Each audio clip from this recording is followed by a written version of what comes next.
Hey everybody, today Rahdo Talks, your episode 23 of the podcast. Just one more episode to go, and then year 5 of Rahdo Runs Through will be in the rearview mirror. And you know what that means, folks. Very, very shortly I'm going to be doing my yearly fundraising. In fact, it's going to be starting on Saturday. What date is that? Saturday, April 8th. So mark your calendar. Jen and I, we haven't really worked out the particulars of what we're doing this year, but I suspect it'll probably be pretty similar to last year. I don't know that we're going to have too many surprises, but we will see. Jen and I have just got a few more days to figure it out.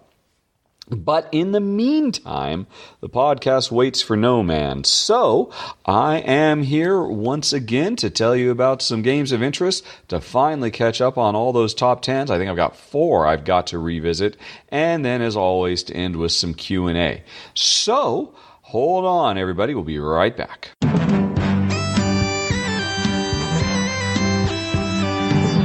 Okie doke. Well, let's talk about some new games, although it's going to be a pretty short list this week because, of course, last podcast was a bit late. So we've only had a few games build up, but they're all very interesting. So let's start out with Codenames Duet.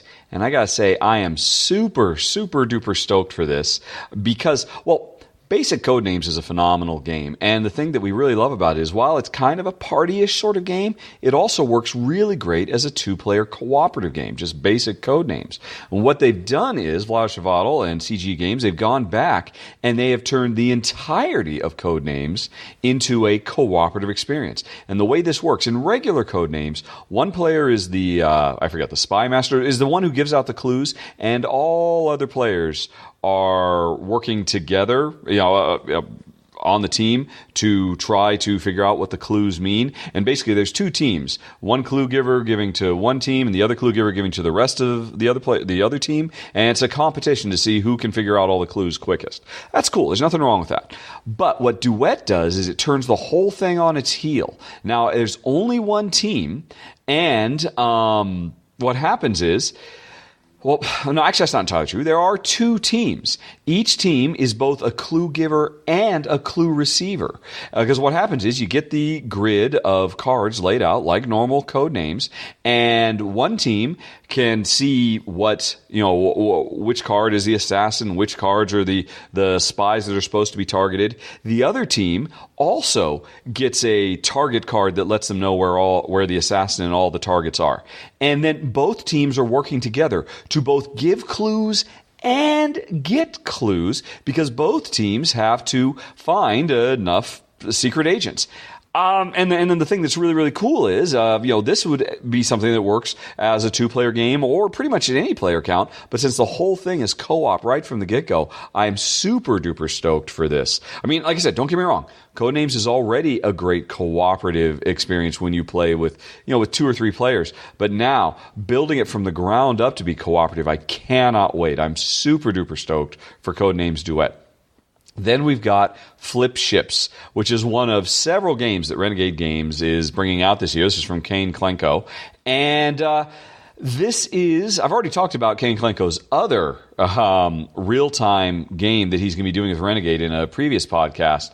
I forget what that one's called. What the heck was it? Now I need to go look it up because it's driving me nuts. That one, which, like I said, I've talked about in a previous podcast, was a hospital-based game. Oh, for heaven's sakes. Now it's driving me nuts. I gotta look it up. It's interesting. Okay, so Kane has actually done several games with Renegade, but, the big one that we really, really, really loved was Fuse. That was a real-time cooperative dice drafting game. Absolutely love it. Right, and so the one I've talked about that's coming out this year is Flatline, a Fuse Aftershock game, which takes some of the ideas of Fuse but changes it from disarming bombs to actually trying to cure people in an emergency room, I guess.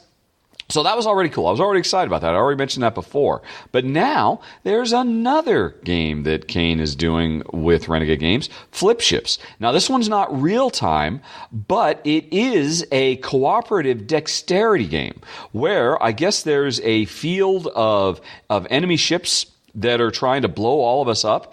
And what we are doing is actually trying to flip, I guess like flipping a coin, flip our own ships out onto the board and hopefully get them to land on the enemy ships and destroy them before they take us out or before they destroy our mothership or something like that.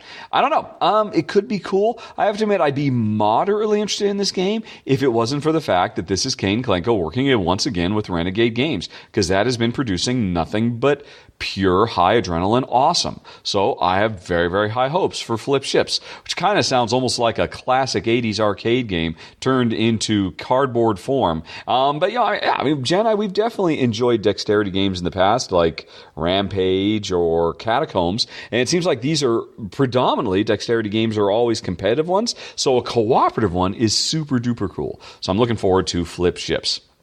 Next up, we've got Helionox, the Deluxe Edition. I did a run-through for Helionox when it was on Kickstarter a couple of years ago, and it was a very neat little science fiction deck-building game that could be played equally well, competitively or cooperatively, as players kind of, rocketed around the solar system to, it's set in our near mankind's future where we've colonized all the solar system and we're zipping around trying to stop catastrophes and score points for it. So basically, the developers of that, they have come up with an expansion's worth of content.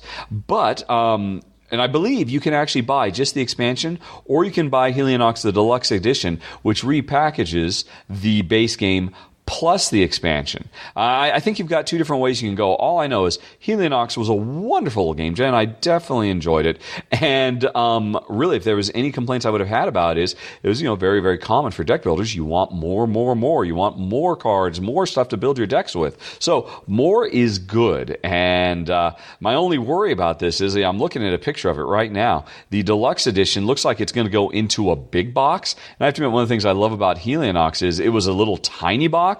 And so I worry now that getting this full version means I will have less space on my shelves for it, which is always a clear and present danger for me and Jen. So we'll see how that works out. But still, you can check out my original run through. Helionox was a neat, fun little deck builder. The thing that made it unique at the time was it was one of the first deck builders that really added the notion of you having an avatar that moves around in the world from place to place, and your deck building drives that as much as it drives normal deck construction stuff. That's become much more popular since then, but Helionox was one of the first, and it was a very sharp little game.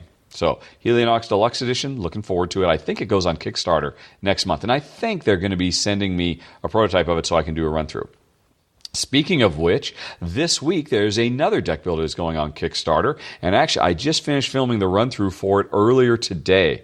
It is called Hardback, and it is a follow-up to Tim Fowler's excellent Paperback, which I did a run-through for a few years ago.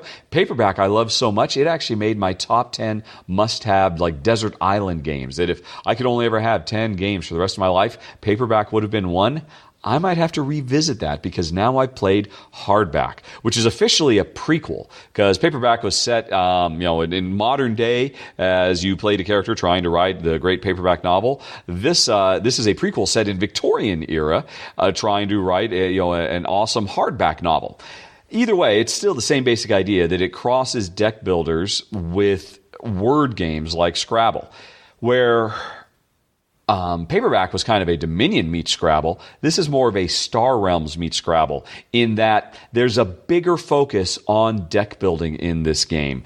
Because all the different cards you can get, they come in different genres, i.e. colors, like Star Realms or Hero Realms or Cthulhu Realms. And as you're deck building, you're you're not just trying to grab the most powerful card or the most useful letter. You're actually trying to grab specific genres of cards, because if you get enough of them in your deck, chances are you'll draw multiples and they will combo off of each other and make really big, cool, powerful special effects. So, unlike Paperback, where you pretty much always just tried to focus on the best, most powerful card you can get, now you're focusing on trying to get powerful cards. You're focusing on trying to get the right letters that are most useful, but you're also focusing on trying to get the right genres to make your deck overall stronger. And I really, really like this a lot. Plus, it has a bunch of other, has this really awesome push your luck system. Now, any card can be a wild card instead of only specific cards. There's a lot of really cool tweaks to the paperback formula.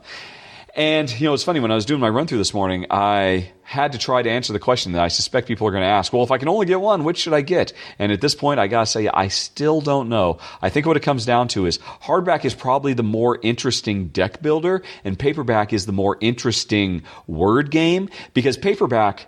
you don't deck build. You try to get the most powerful cards, but the cards themselves in paperback have a lot more interesting and varied special effects on them. Hardback is a little bit more constrained there, but instead it gives you these other things like push your luck and whatnot. They're both great games. The end result is I plan on ultimately having both of them on my shelves right next to each other, and you'll be able to see that run through coming in the next couple of days. But yeah, phenomenal game, Hardback. I can already confirm that. Then we've got Klondike Rush, which is very, very interesting.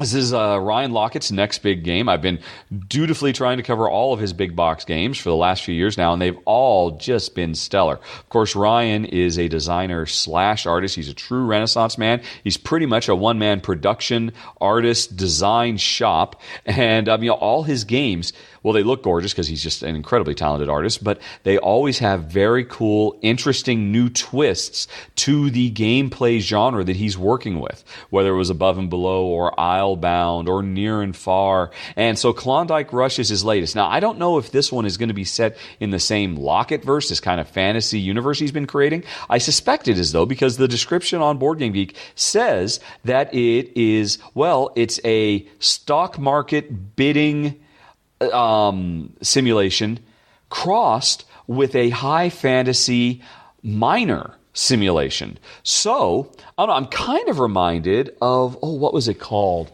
A wonderful, wonderful game that I should have put in my top 10 economic games. I'm looking over on the wall. The Gnomes of Zavendor, which was a very, very cool game where you focused equally on trying to mine precious gems. You were all a bunch of gnomes trying to mine gems, but also trying to play a stock market as various types of gems raise and fall in terms of value. Gnomes of Zavendor is a phenomenal game, a really kind of an unsung gem. Definitely deserves more attention. So it sounds like Klondike Rush is maybe kind of borrowing or working in some of those same kind of things that, okay, we're trying to mine precious minerals or gems or whatever it might be, but we're also trying to play the commodities market as these things rise and fall. Like I said, it was great in Gnomes of Zavendor. I know Ryan Lockett is a phenomenal designer who always comes up with new, interesting, cool ideas. His games are gorgeous, and this is a fantasy setting, so it's probably set in his same contiguous universe. I don't know. I'm very, very excited. There's not that much information right now. I sure hope that I do a run-through of it later in the year when it presumably will go on Kickstarter. He hasn't contacted me about it, so fingers crossed, because I am very, very interested in Klondike Rush.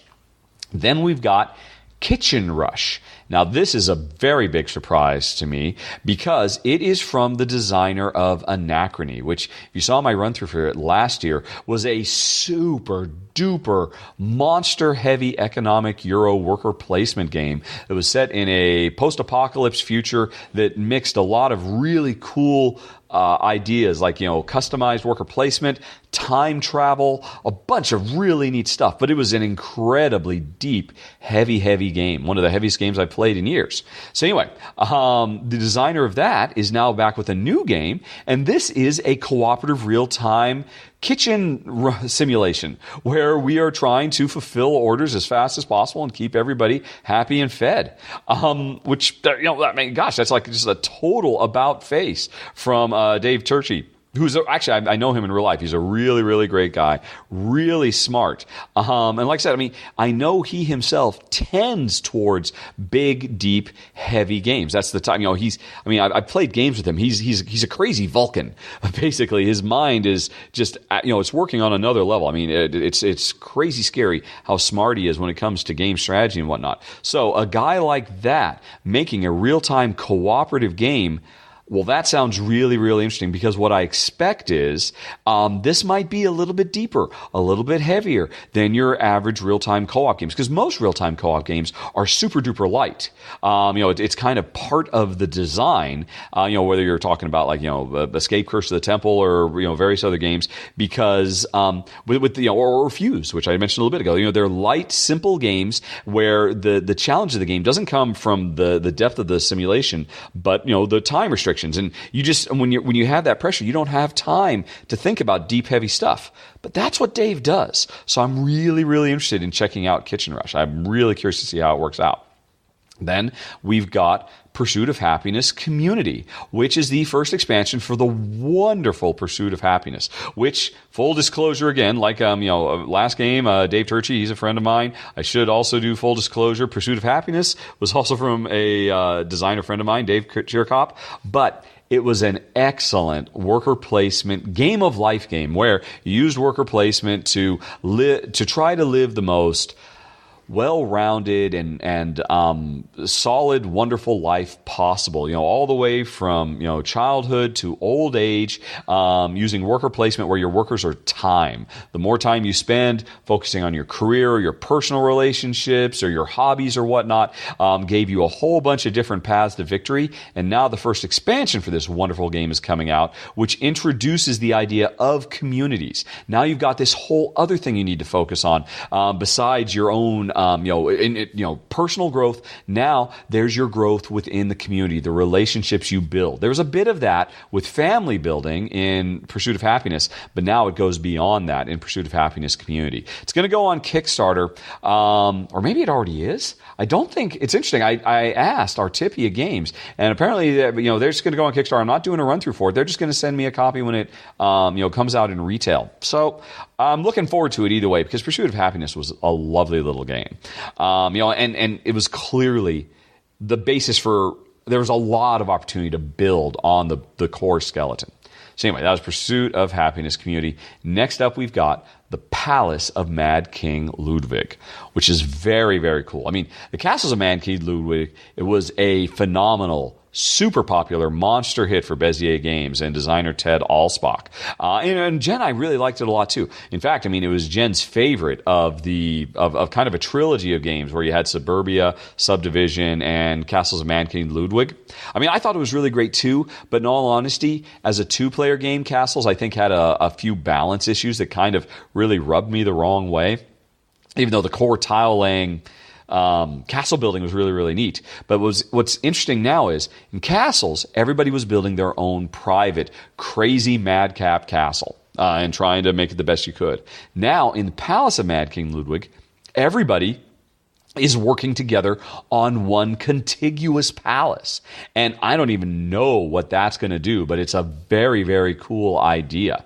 Where what I am doing, how I'm building my little section of the palace, I'm really focused on this and I've got big plans, but then you go on ahead and you slip a ballroom right where I was planning on putting the game room. Oh my gosh, what's that going to do? Very, very cool idea. This whole kind of communal building. Really, really like it. And again, the core game was so great. Very, very excited about this new sequel, Palace of Mad King Ludwig. Then we've got, I don't know much about this, in all honesty. It's called Sentient. And here's why I put it on the list. I mean, even though, let's see, when I first saw it, actually, let's see if there's any more information about it now, because I first read about it a couple of weeks ago. And there wasn't much. Maybe there's more now. It's basically a game near humanity future where, automation is pretty much completely taken over. And this is the reality of humanity's future. In our lifetimes, it's very, very likely that the world is going to go through an unimaginably huge sea change as more and more jobs just get completely eliminated through automation. It's coming. There's no stopping it. It's going to fundamentally change the face of humanity in our lifetimes. And so I'm really, really stoked and interested in a game that is all about that as players are trying to develop the best AIs to run transportation, information industries, all these kinds of things. And I don't know how this works. It says we're actually doing AI programming. So that's actually really cool. So I'm pulled in by the subject matter, but I am also pulled in by the designer, Alex Kavarin, who previous to this designed the excellent Gold West. That was a phenomenal, wonderful Euro design, and so I am very, very stoked for his next big game, coming again, interestingly, from Renegade Studios. It looks like they're going to have a really good year this year. It's called Sentient. Okay, next up, we've got Catacombs, Wyverns, and Wylemuir. I have no idea how to pronounce that. Wylemuir. I'm going to call it Wylemuir, maybe. I don't know. It's an expansion to the already wonderful... Catacombs 3rd Edition, I've done a run-through for that. I had actually backed that on Kickstarter. Absolutely love it. Great dexterity game. One person is the dungeon master, flicking around. There are evil monsters in the dungeon, and the other player or players controls the heroes, flicking the heroes around. And it's just a big flick-off. It's one of those, I was just talking about this earlier, dexterity games. It is a competitive one. Last year, there was a sequel to that called Catacombs and Castles that basically added a bunch of new creatures, characters, and a bunch of new lands. It was less about dungeon crawling and more about defending a castle. I haven't played that, really interested to try it, but now they're continuing with an expansion. The interesting thing is this expansion apparently works equally well with Catacombs 3rd Edition or Catacombs and Castles. You can get all three of these together and mix them up with a whole bunch of new ways. So it's basically a bunch of new discs, a bunch of new maps, a bunch of new things to flick around, a bunch of new special powers. But apparently the core of it is that heroes can actually, you got your little hero disc. This is my understanding. I could be wrong. You can now take those discs and put them on the backs of other discs because your heroes can ride around on flying dragons, on Wyverns. That's really, really cool. Am I pronouncing Wyverns right? This is the most I've ever said that word out loud. I've never really had much call to say it. I love the idea. It's from the same designers, from the same artists, the same publisher. And again, Catacombs 3rd Edition is phenomenal. So I expect this is going to be really, really great too. And let's see. Yes, this is the last one on the list for this month. Brass Birmingham, which is also going on Kickstarter, actually this month, April, and I believe they are going to be sending me a prototype of this. So in theory, I'll be doing a run-through of it. But this is really interesting, actually. Brass, the rights for it have been grabbed by Roxley Games.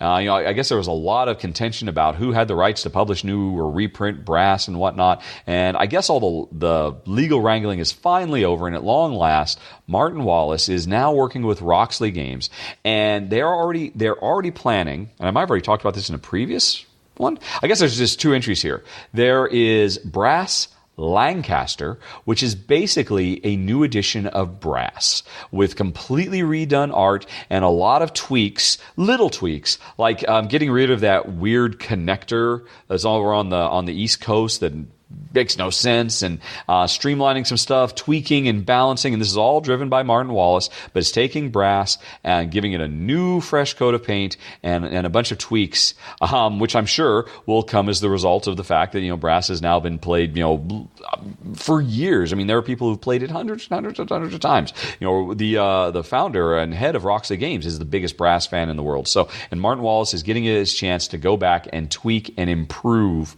his classic design. Plus, Brass Lancaster finally officially makes two-player rules available. They were always really good unofficial two-player rules. Well, I guess they did in a previous kick. One did get officially. I don't know if these new two-player rules are different or the same, whatever. But anyway, I'm not talking about Brass Lancaster. So that's happening. Fair enough. Like I said, I think I've talked about that in a previous podcast. But what is also happening is Brass Birmingham. And now this is a full-on sequel. It's basically set in the same time period. It's continuing to be an examination and a simulation of England's rise through the Industrial Revolution, but it's set in a different part of England, and as a result, it means you've got a whole bunch of new industries, new commodities, and some big changes to the game. Now, the core game is still run the same. You're building up canals, that can be shared by all players, and trying to create a lot of synergy between the industries that create the energy to produce stuff and the industries that actually produce stuff. But it's interesting because I am probably going to be doing a Kickstarter for this. They actually sent me some information. I asked, so hey, could you just give me in a nutshell what's different? And Gavin of Roxy Games, well, he sent me basically a little novella talking about all the stuff. I'll just try to sum it up really quickly. Let's see. Well, first of all, selling your stuff has been completely overhauled. There are no ports anymore. And so markets are a much bigger deal because now, everything we're producing is being sold locally. There are no overseas ports. There's no building of ports. Instead, there's leveraging markets. So that's a big change right there. There are 3 new industries: beer, potteries, and manufactured goods. You could focus on some or all of these things, and they all work very differently than the main focus on cotton and shipbuilding and whatnot that was in the original game. So that now there's a much wider, and this is what he really tried to drive home, a more dynamic ecosystem that players are trying to navigate while still using their hands of cards and trying to figure out the best place to build, the best place to leverage what they've got in their hands. So ports are gone, markets are now a bigger thing. They work differently. Before you make the switch from canals to rails, canals can actually be upgraded. So they're not just like a quick one and done, just like a stepping stone to the real game. Now canals are a much, much bigger deal. Apparently, you can even have, he mentioned, like 12 victory point canals that can be scored. A coal and iron market has been shifted around and changed up. The double action build card has been removed and replaced with a new action called Seek Opportunities that lets you discard 3 cards to get a wild, either location or industry. So again, I guess, let's see, he actually summed it up here. The overarching difference between the games is Birmingham, unlike original Brass, brings a very dynamic experience, whereas the original is all about discovering the intricacies of a highly complex static system.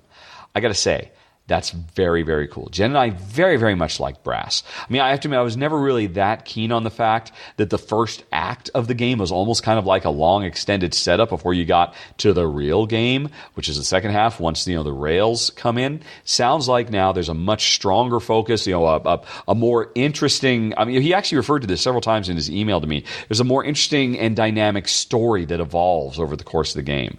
So that all sounds phenomenal. And that's it, folks. There were a handful of new games that are coming. Some of them I'll be covering pretty soon. Some of them hopefully I'll be covering in years. Hence, I don't really know. But now, if you hold on for a bit, we'll be back and I'll be talking about 4. Count them, 4 top 10 lists I'm going to be having to revisit. My top 10 Stefan Feld games, top 10 exceptions to the rules, top 10 games that need a reprint, and top 10 Tardis games. So hold on, we'll be right back.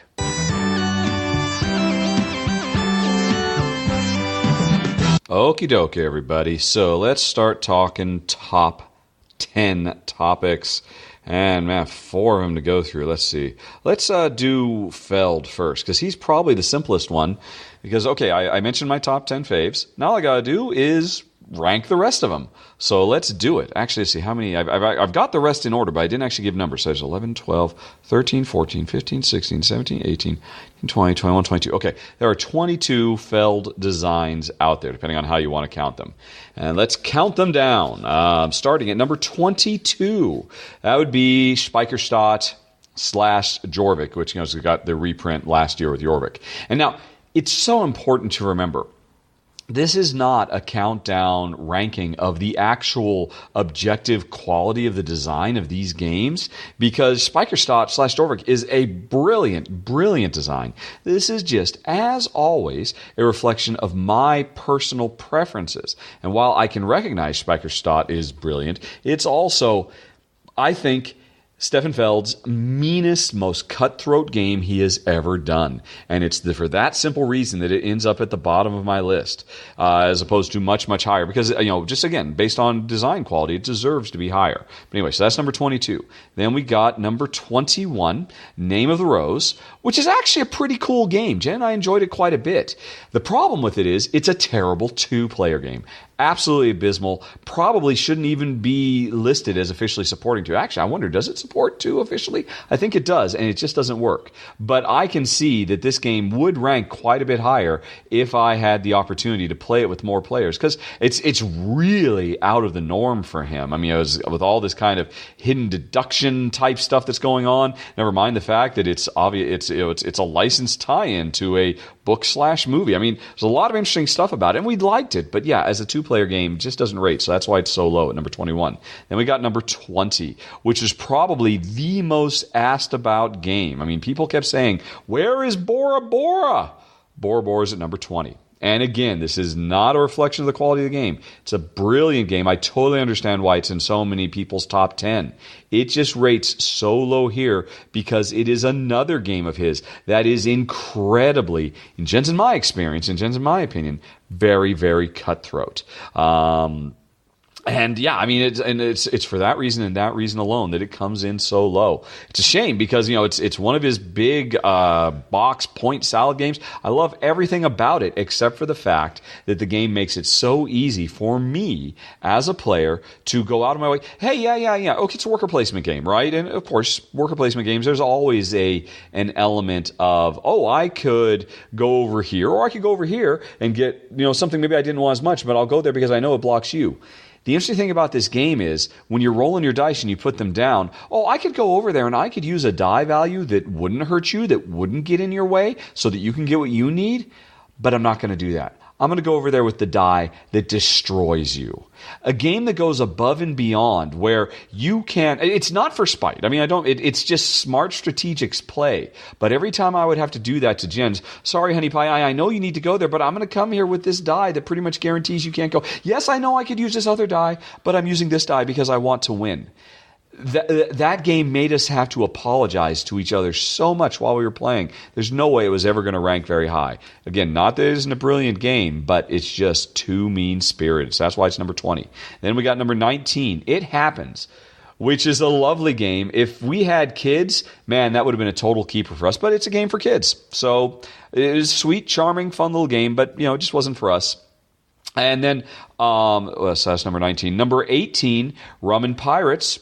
Also a neat game, great for families. If we had kids, again, to play with, I think it would be a total keeper for us. And based on how much, because I think this is just a ton of dice rolling, a ton of fun thematic silliness. Neat little game, just not for us.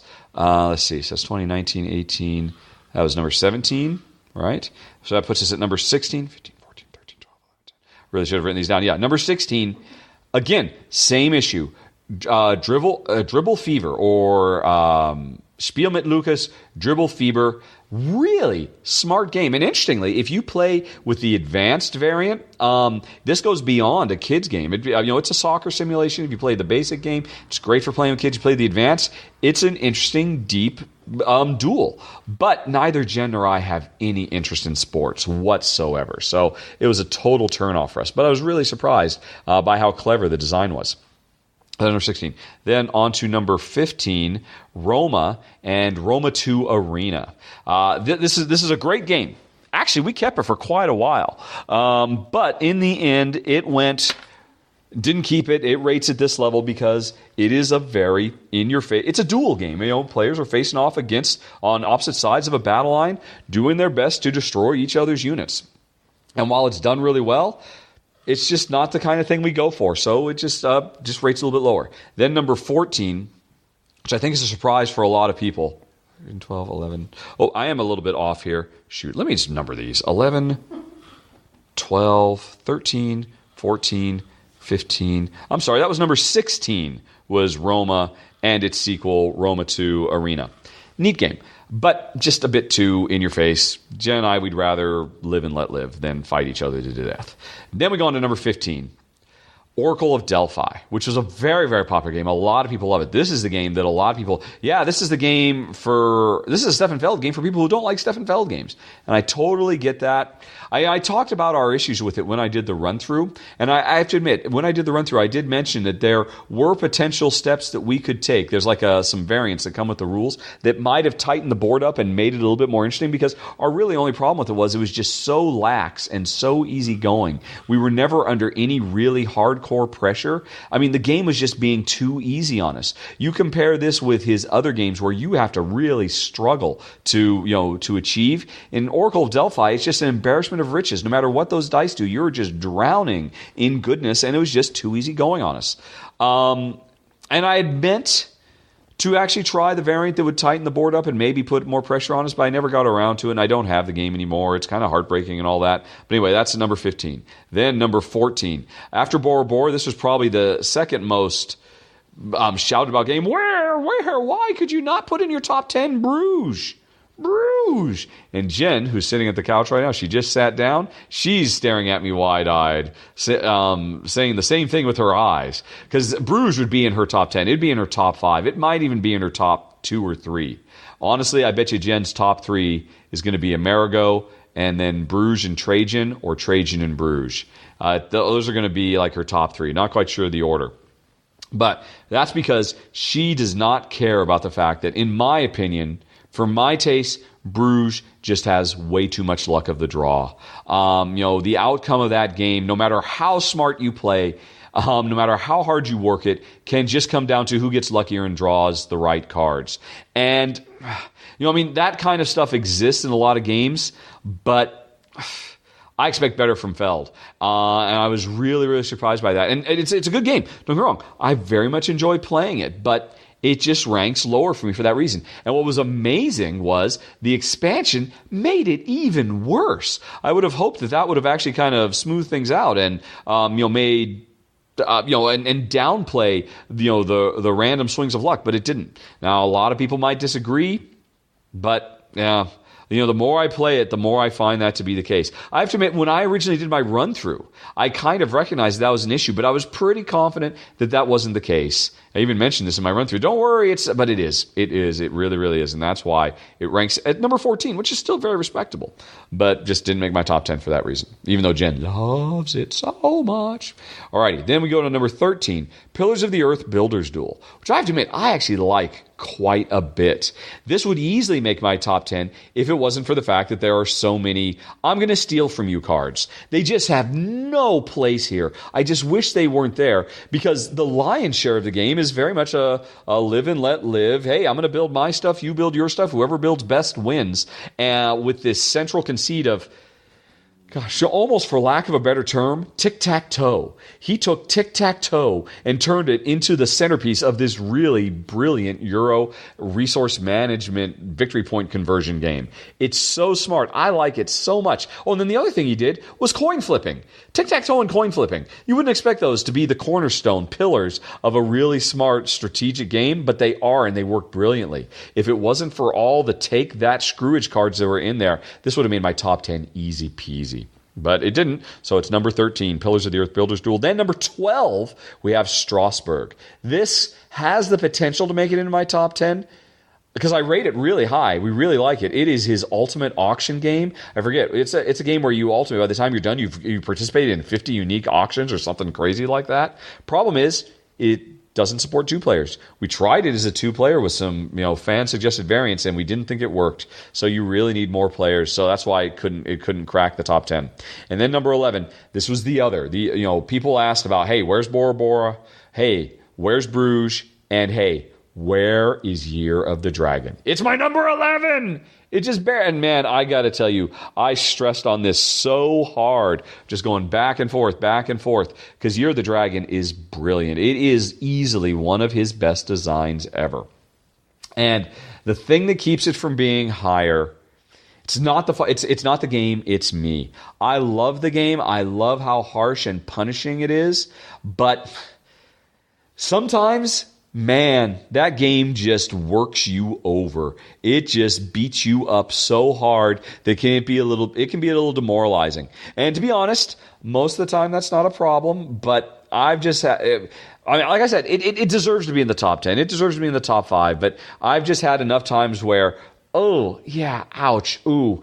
And plus, there's one other thing as well. In the back of my mind, I'm always worried because there are people on Board Game Geek much smarter than me who swear this up and down that the game is kind of solved for the first few rounds, that there are some early moves you have to do. And if you don't, you're losing. You're just instantly losing. If player 1 does this, player 2 has to do this. And they're especially prevalent in a 2-player game. And I don't know if it's true or not. I haven't played the game enough to really confirm it. And while it doesn't really ruin my appreciation for the game, I always wonder in the back of my head, is that true? And so it just puts me a little bit at odds. And so it was those things that kept it out of the top 10, even though it's such a brilliant game. And then the rest, well, you can watch the video for the rest. So that was a summary, and those hopefully answered the questions about my top 10 Feld. Then let's move on to, let's see, which one was next? We had, top 10 exceptions to the rule. In all honesty, I've got several more I could talk about, but for the most part, most of my big rules were covered. There are a bunch of other games I could talk about for my rule of games that feature a lot of player conflict. I forget which one I ultimately went with. Actually, I think I went with a couple, but there's plenty more I could mention. One, and there were several other ones that I could mention where my hatred for Ameritrash style roll and resolve and draw cards and see what they do, like Agents of Smersh and London's Dread, Olympos, Claustrophobia, Catacombs. There's a bunch of other games.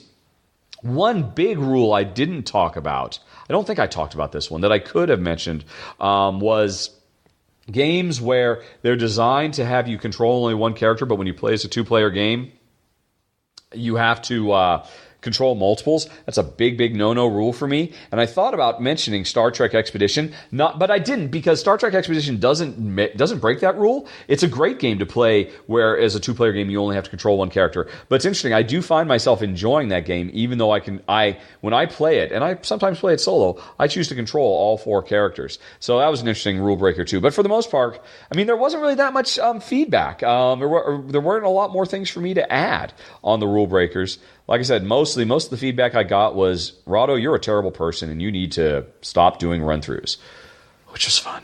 But anyway, let's move on to a happier topic, the top 10 games that needed a reprint. Oh, man, I could have talked about this all day long.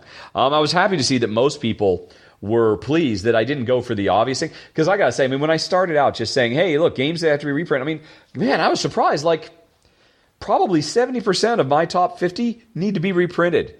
And if I had just done that, I just would have been listing my top 20 games in a slightly different order than normal. So changing it up to be the things that really warranted a deluxe reprint, I thought that was a lot of fun. And in all honesty, I didn't really have that many more to add. So really, but there were a few.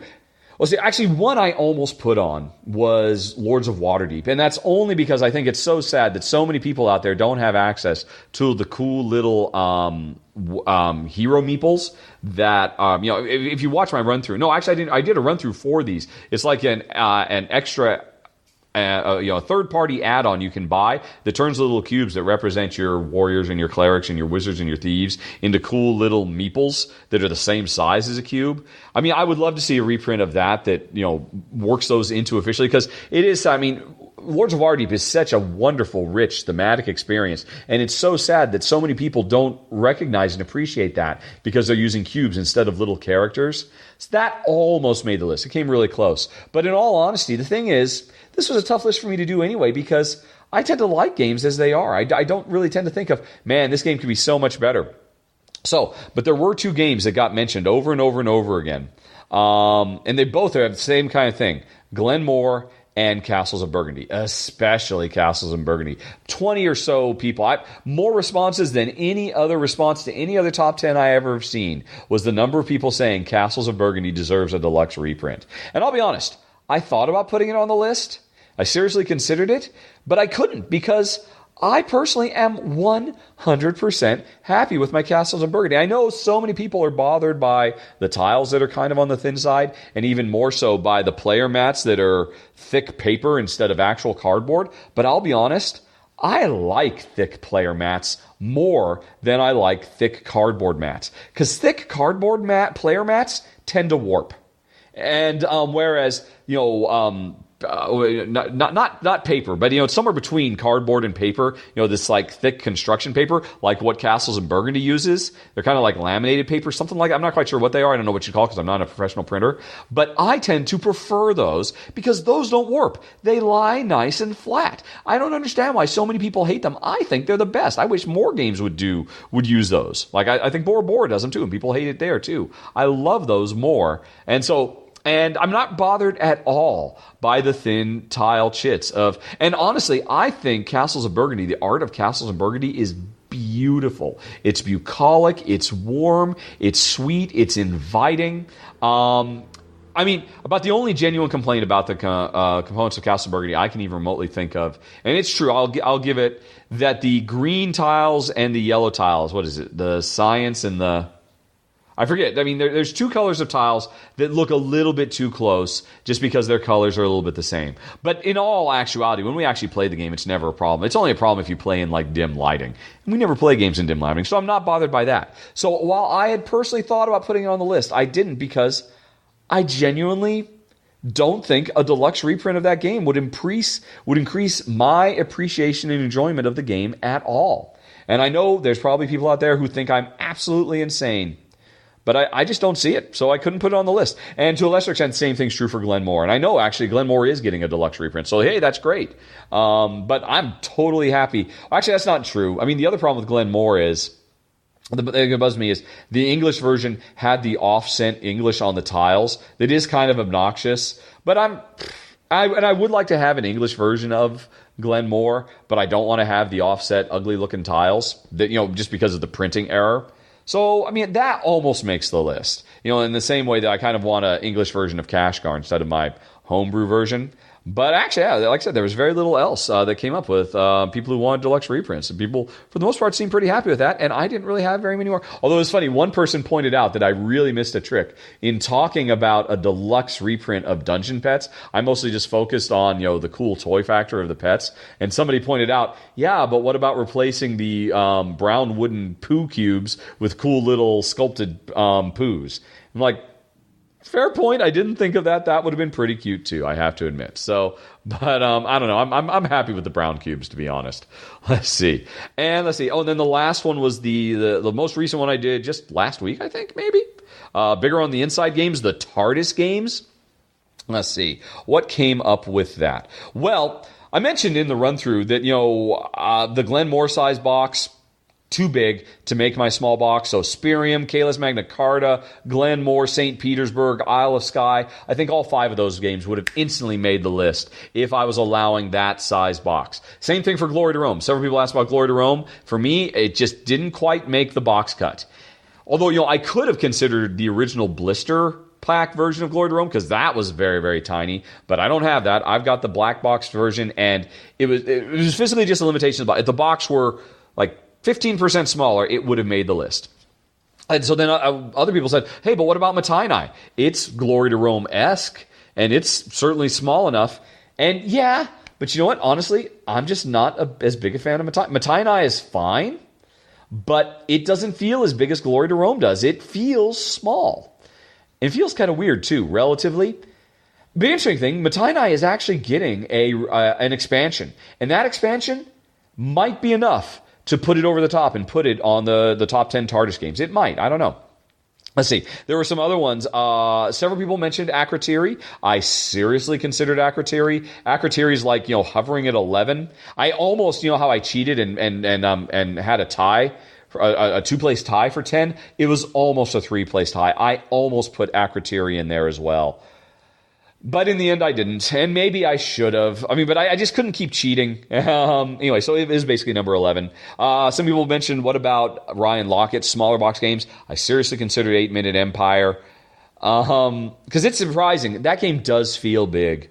It really, really does. But remember, this is a list of games that we really enjoy the most, and while we enjoy 8-Minute Empire, 8-Minute Empire is a little bit in your face. We enjoy it for that, but it couldn't make my top 10 just because of that. Because it's an area control game, and you do spend a fair bit of time just trying to, cut each other off at the pass. Some people suggested San Juan. I don't know. I don't think that feels big enough to me. Actually, there were several that people suggested that just, to me, they don't feel big to me. San Juan, maybe borderline, but not quite. Port Royal, since I mentioned Oh My Goods, people say, well, what about Port Royal? It's the same size. And you know what? Port Royal is going to be getting an expansion the same way Oh My Goods did, that adds a big epic campaign to it. As soon as that comes out, it would instantly tie for number 1, I think. But as it is, it's just a little push your luck game. It's not a big game. Neither is Jaipur. Neither is Mintworks was actually an interesting one. Mintworks even though Mintworks is not a big game, the box itself is so small that the ratio is still interesting. You know, it's the size of an Altoid box, and it's a decent worker placement game. It might have made the list. I'll tell you the reason I didn't consider it is because I don't have it. I only have my prototype. They never actually sent me a final, completed version, and I know they added more stuff. So I've only played the prototype, and the prototype wasn't big enough. Maybe the final commercial version is, but as far as I know, they're not going to send me that, so I can't really comment. That's why Mintworks might have made it, but it didn't. Harbor, I considered. I think people suggested Harbor because, Will Wheaton just did his Harbor run-through. Harbor's pretty cool.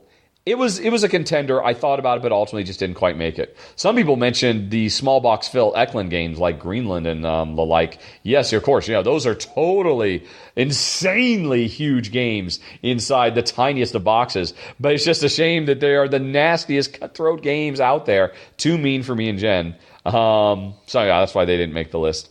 Anything else? No, I think that's about it. So I think we are done, all caught up with top 10s.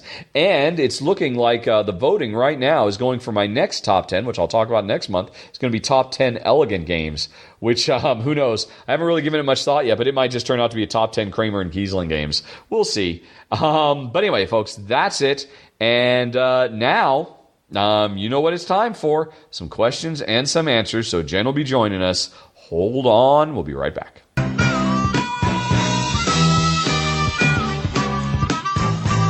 Okie dokie, folks. Time for the questions and answers. As always, first we will be doing game industry type related ones. And Jen, who is sitting over there with the microphone on, is going to be... Hi, Penny. Where's your laptop? You're just going to sit over there and stare off into space? No, well, it's on the other side of Gert. Gert is currently taking up my laptop space. Yeah, normally Jen catches up on emails, and just every once in a while she'll answer one of these game-related questions. But are you prepared to answer all of them now? I'm enjoying my tea and stroking my beagle. Okay. All right. Well, there you go. So we'll see if she's a bit more into the non-game stuff. And after that, we'll get into the personals. And I got to say, short list this month. This might be my shortest episode in quite a while. Which is fine, but remember, you can always throw more questions our way at questions@rahdo.com. But who knows, maybe we've just answered all the questions. Yeah, maybe we've talked and talked and talked. Well, it's been almost 2 years now. Yeah. People are just running out of things to ask. But anyway, if you haven't, questions@rahdo.com. They'll show up in next month. But let's start with this month's questions with Andrew, who would like to know... Are you just doing one at the end of April? What's that? I have a question for you, Rahdo. All right. When's the next podcast? It'll be at the end of April, beginning of May. Okay. I always do them I always intend to do them in the last week of a month, but then that never happens, so I end up doing the first week of the following month. So I guess the first week of May. Okay, and that finishes up last year's round, or are we starting next year's round? Yes, this is number 23. There will be number 24. Okay. And in theory, that will be the last one ever, depending on what we ultimately come up with for the fundraiser, which we have yet to do. I mean, this podcast is always a stretch goal. Yeah, I suppose we ought to probably think about that at some point. Well, we need to think if we want to keep doing this, in all honesty. Well, or do people want us to keep doing it? Yeah, it's true. It's true. I don't know. Could we have a poll on Board Game Geek or something like that? Well, you're really keen on these polls, aren't you? I like polls. Polling data says. Yes. There's no way Trump will get elected. I mean, oops, sorry. Oh, dear. Yeah, save that for the personal stuff there. No politics in the game-related stuff. Sorry about that, folks. Jeez, that slipped in. Quite the faux pas. Yeah, I don't know. I don't really have very good stats on how many people actually... I mean, I know how many people watch the videos, but it's kind of opaque how many people listen to this. Okay. I have no idea what good numbers are. Let's see. I think I can look at how many people subscribe, but I don't know if that's I don't know if that includes people who subscribe on iTunes. Yeah, I mean, I've just learned basically enough about how to podcast just to know where to upload these files and how to link them on a blog so they get automatically propagated to iTunes and other places. Okay. It's weird. A lot of podcasts, they always say, oh, all our... our sponsors do all our hosting for us. It's like, I don't know why. You go to archive.org and it's all free. I mean, everything about this podcast, isn't costing other than the equipment and the time, of course, which is the main thing. We're constantly buying new microphones, aren't we, and trying to get better microphones. I have no luck with the microphones. That is certainly true. But anywho, enough about all that business. Let's move on to the first question from Andrew, who would like to point out that one of the things that makes my reviews, they're not reviews, they're run-throughs, but that's okay, so valuable is my rich vocabulary about the game and my ability to dig deep into what makes them special. So he has two questions. First, what advice would I give to someone in their 20s looking to develop such a game vocabulary? And second, this one's for you, Honey Pie. Does my degree of intelligence, expressed in my run-throughs, extend to other aspects of our lives?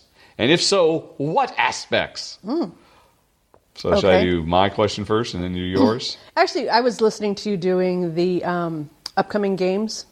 Oh, just a half hour ago? Yeah, whenever it was, you did it. Yep. And I thought to myself, I'm quite proud of you because you do have an extensive knowledge. And it is amazing to find somebody who has that kind of encyclopedic knowledge on a subject that can just whip out, stuff. And I was trying to think, do I know anything? Do I know enough about any one thing? You know equal amount about glass. Yeah, I don't know if I could really. You know what? This is going deep into personal stuff. Let's circle back around this for the personal. Okay. Sorry, I know you're ready, but we're supposed to be only about games, and now we're getting. I'm sorry. Andrew snuck in a non-game created question. All right, so we'll come back to that. Okay. So give some thought to that, but thank you very much. What advice could I give to allow other people? Well, to piggyback off, I guess my advice would be retire early so you can spend hour upon hour upon hour every day trolling Board Game Geek, studying every single game that comes out. When you say trolling, you don't mean trolling. I mean trawling. I mean trawling. Trawling. Trawling. I said trolling. Yeah, that was wrong. Yeah. Trawling Board Game Geek, studying every single game that comes out. Read probably, what do I read? I read probably 10, 15, 20 game manuals a week easily because I'm having to do it to evaluate to see which games I'll actually run through. And as I always point out, I say no to 9 out of every 10. And then even still, that 1 out of every 10, when the game actually shows up, probably 1 out of every 10 of those we end up not doing run-through for anyway. But anyway, so I spend so much time literally studying games. I guess I wouldn't say necessarily in an academic sense, but just in a professional sense because I need to be, it's my job now to know all this stuff. But prior to that, the next best advice I could give would be spend 20 years of your life developing video games. Get right on that. As a lead designer whose job it is to communicate effectively to an entire team of sometimes upwards of 200 people exactly what it is they need to do and why they need to do it so that the game can be the best that it is. So I have a unique set of skills brought about by a very odd career path that I've taken. But, it's just passion. I don't know. How could somebody develop a game vocabulary? Well, you hear about 10,000 hours is what's needed to master a skill. Okay. Just as a round number that people Yeah, I throw guess out. I've heard that. Yeah. So, spend 10,000 hours on whatever it is that you are really interested in, and you'll be as good at that subject as Daisy crawling all over you and slamming into your microphone? Yeah. Okay. I was just clambered on by a small beagle. Yeah, I have no idea if you folks heard that, if she hit the mic or not. Sorry about that. But anyway, that's a good point. Actually, okay, I can give one piece of advice. In addition to just reading tons of rule books and subscribing to Board Game Geek's RSS feed so that you can automatically be made aware of when every time a new game comes out, there is a subforum on Board Game Geek for designers, board game designers. Subscribe to that. Read it. You will find dozens and dozens and dozens of guys and gals on there talking about design, evaluating design, posting designs and getting critique about designs from other people. It's fascinating stuff. I used to subscribe to it and I really enjoyed it. I don't have time to read it all anymore, but there's a lot of really good stuff there. To find it, go to faq.rahdo.com because one of my questions is, a very common question I get asked is similar to yours. Hey, what do I do to design my own game? How do I get it published? And I always just point people to that thread because it's full of really clever people who are so passionate about game design. Go there, absorb. That might help you out, Andrew.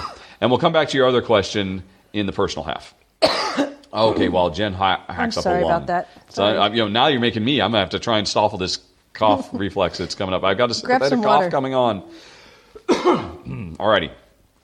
So, David has been... Oh, I'm sorry, David. Apparently, he sent this question in, and I missed it.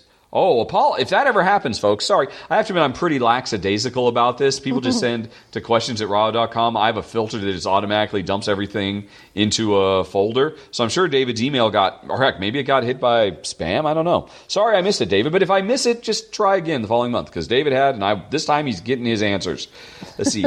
He was watching my most anticipated games for 2017 video and was amazed by how heavy it was, how focused it was on fantasy, and basically board games that don't have classic Euro themes.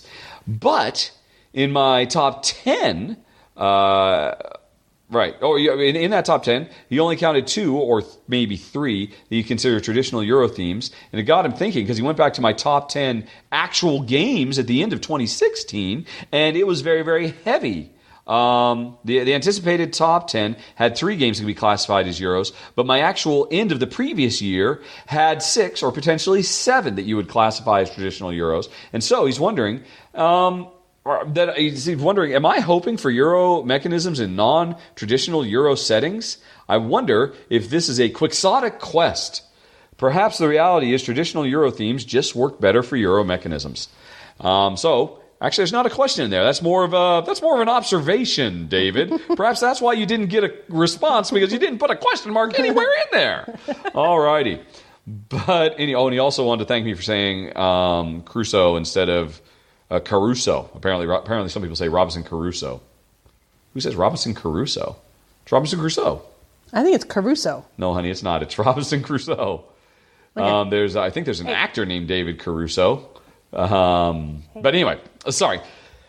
So I'm going to put a question mark at the end of that instead of an observation and say, well, okay, here's the thing that you're missing from there. At the beginning of the year, the vast majority of games that have been announced are going to be coming out in the next 6 to 8 months. And the vast majority of those games are from American or Ameritrash-centric publishers, because they're games that are going to be aimed to come out at Origins or Gen Con. And so there are fewer classic Euro-style games that come out at those conventions that happen in summertime, because there are fewer players who want those types of games there. And most of the games that you're talking about don't come out until Essen. And most of those games don't get announced until summer. So this is just a trick of the timing of the industry, really, when it boils right down to it. If I waited until the middle of the year to say what my top 10 most anticipated games are of the year, I suspect it would end up looking a lot more like what my actual end of the year top 10 is. That said, I agree that is a quixotic windmill that I will happily chase after. Wonderful, deep, rich, elegant Euro-style gameplay mechanisms, suffusing non-Euro traditional themes. I would love to see more of that. So, but yeah, the observation, it's really just an odd trick of timing. Priscilla wonders, have I ever considered doing a Rahdo Awards for the end of the year? I wouldn't have to give out prizes, but maybe just put a list on Board Game Geek or something like that. Or, I could break them down, best use of mechanisms, most innovative. Priscilla, I really don't like doing that because, I know you're a long-time listener. You've probably heard me say this before. I'm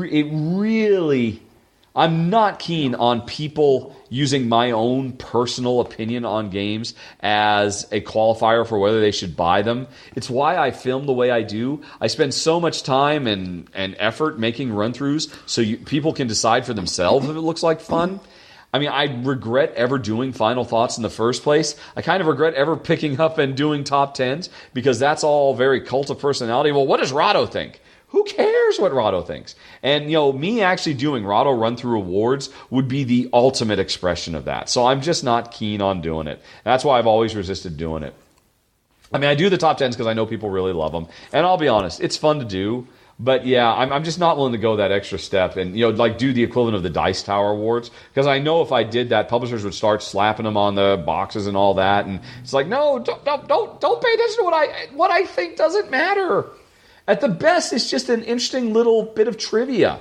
Watch the run through because that should let you decide for yourself. It's fun because I've got weird tastes. Right. So anyway, question from Cynthia, who apologizes if this has already been asked, was curious if Jen or I enjoy take that, a nasty, aggressive, stealing, attacky type stuff when it's against an artificial intelligence in the game. We don't like hitting each other. We don't like stealing from each other. But how do we feel about it when it's directed against a game system? Well, I guess that could be extrapolated to a third or fourth person either. I mean, is it just that we don't like to steal from each other? I have no idea what Jen's about to say now. I'm interested. Please continue. Well, we've been married 26 years. It's nice to be able to keep you in suspense. I'm in suspense. Occasionally. Yeah, that's not what Cynthia asked, but I'm curious if you're going to answer. Well, I think... Is it only you don't want to attack me and you don't mind attacking other people? Yeah, well, I think that's a reasonable question. Answer the question. Is it that I don't mind attacking a non-sentient being versus a sentient being? Right, which was the question. Versus your loved one. Yeah. And I think that Are you doing the sentient versus person one first? I'm thinking aloud because, of course, I have not given this any thought up until this moment. But okay. I think that if the game designer is going to set it up in such a way that the human players are supposed to steal from or take advantage of or whatever the AI of the game, and that is how the game is made to be played, then I suppose I have no problem with that. Well, I have a perfect example for that. Okay. We played Gloomhaven. We did our live playthrough on Saturday the other day. Really? And after it was over, this wasn't included because it would have been story spoilers. We had a town event, and because you can't really do those without totally spoiling them. So I'm not going to say what the town event was. Suffice to say, somebody came up to us in town and said, "Hey, you want to go break into this mansion and steal some stuff? I'll pay you handsomely." And Honey Pie, what did you say?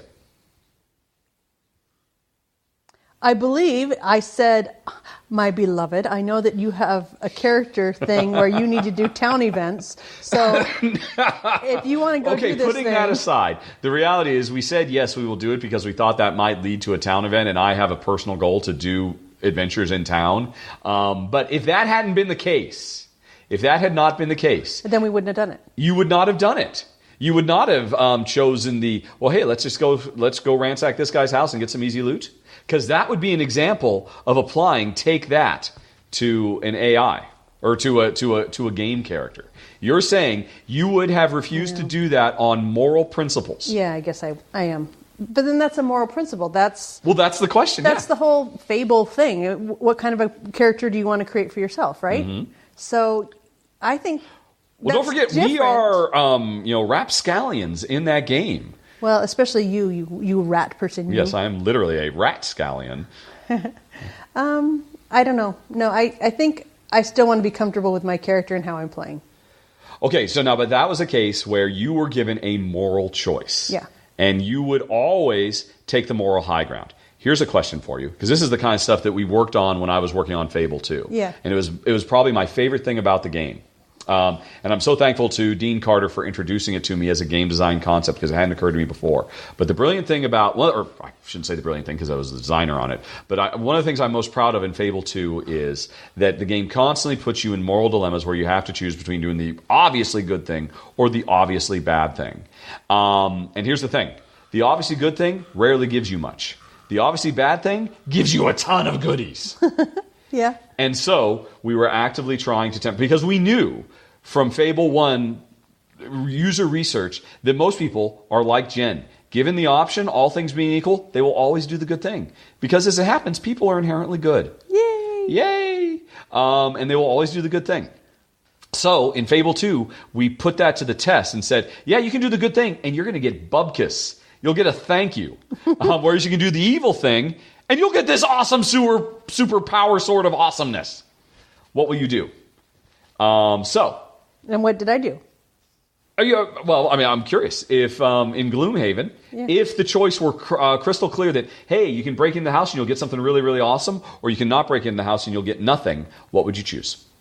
The only reason we broke into that house... We chose because of my special requirements I need for the quest. But I'm saying, a hypothesis here if when we were offered the job to break into the house, Yeah. because of course the thing is the game doesn't really give you any indication. It's not until you make your decision, then you flip the card and you find out how the chips fall. Yep. But if it had been more like Fable, where the game said, hey, you know what? And again, I'm not spoiling anything about this particular card, but if the card had said, if you break into this house, I guarantee you will get 50 gold. Or if you walk away, you will get nothing. What would you have done then, Honey Pie, if that's what had happened with that card that we had the other day? I think if they'd offered me 2 ticks. Okay, if we offer you 2 ticks, which is a big deal in the game. There's a lot of work to get those ticks. If they had offered you 2 ticks, you would have broken into the guy's house. And you get nothing for being the goody two-shoes and walking away from the job. Yeah, boy, that's really hard. That's the question. I know. And that's the question I love. Yeah. In all honesty, I mean, I think it's interesting for Gloomhaven. I think Isaac did miss a trick by saying, okay, you just have to make a choice and you won't even find out what the stakes are until after you flip over the card, and then it's too late. I think choices are much more interesting when you know the stakes. Yeah. So anyway, what are you going to do, honey? 2 ticks to break into somebody's house and steal something, and or actually you don't know anything about it. Maybe they're a jerk. Maybe they stole it. And you could justify it yourself. All you know is this person showed up and said, you'll get 2 ticks if you break into this person's house and steal this thing. Yeah. I guess my moral choice at that point might be that I can save so many more by being a more advanced character. Oh. All right, go on. Maybe, possibly, because 2 ticks is 2/3 of what you need to level up. I think that's what they call justification. This is what I'm saying. I'm justifying. And it's only stealing property. It's not like we've gone off and killed somebody. All right, what if they'd asked you to assassinate somebody? Then no. And what if they'd said that person was evil? Or if it was not a person, it was an evil rat, like a No, vermling? what if it was an evil person? An evil person. No, I don't think so. You wouldn't do it, even for 2 ticks. But you'll steal some stuff for 2 ticks. I think there's a sliding scale. And 50 gold, you would not steal some stuff. I don't think so. 100 gold. Are you trying to find my point? Everybody's got a price. Yep. Well, it's interesting. We found the price, 2 ticks. 2 check boxes. Yep. Which, sorry for folks who don't know, that's a big deal. To be every one of those ticks, you have to work hard to get those. Alrighty.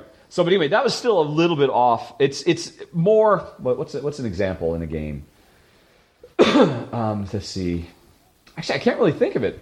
Games that do take that are pretty much always directed at the player. When you have a game example, it is going to be something like this, where they just ask you, "Hey, do you want to go steal some stuff?"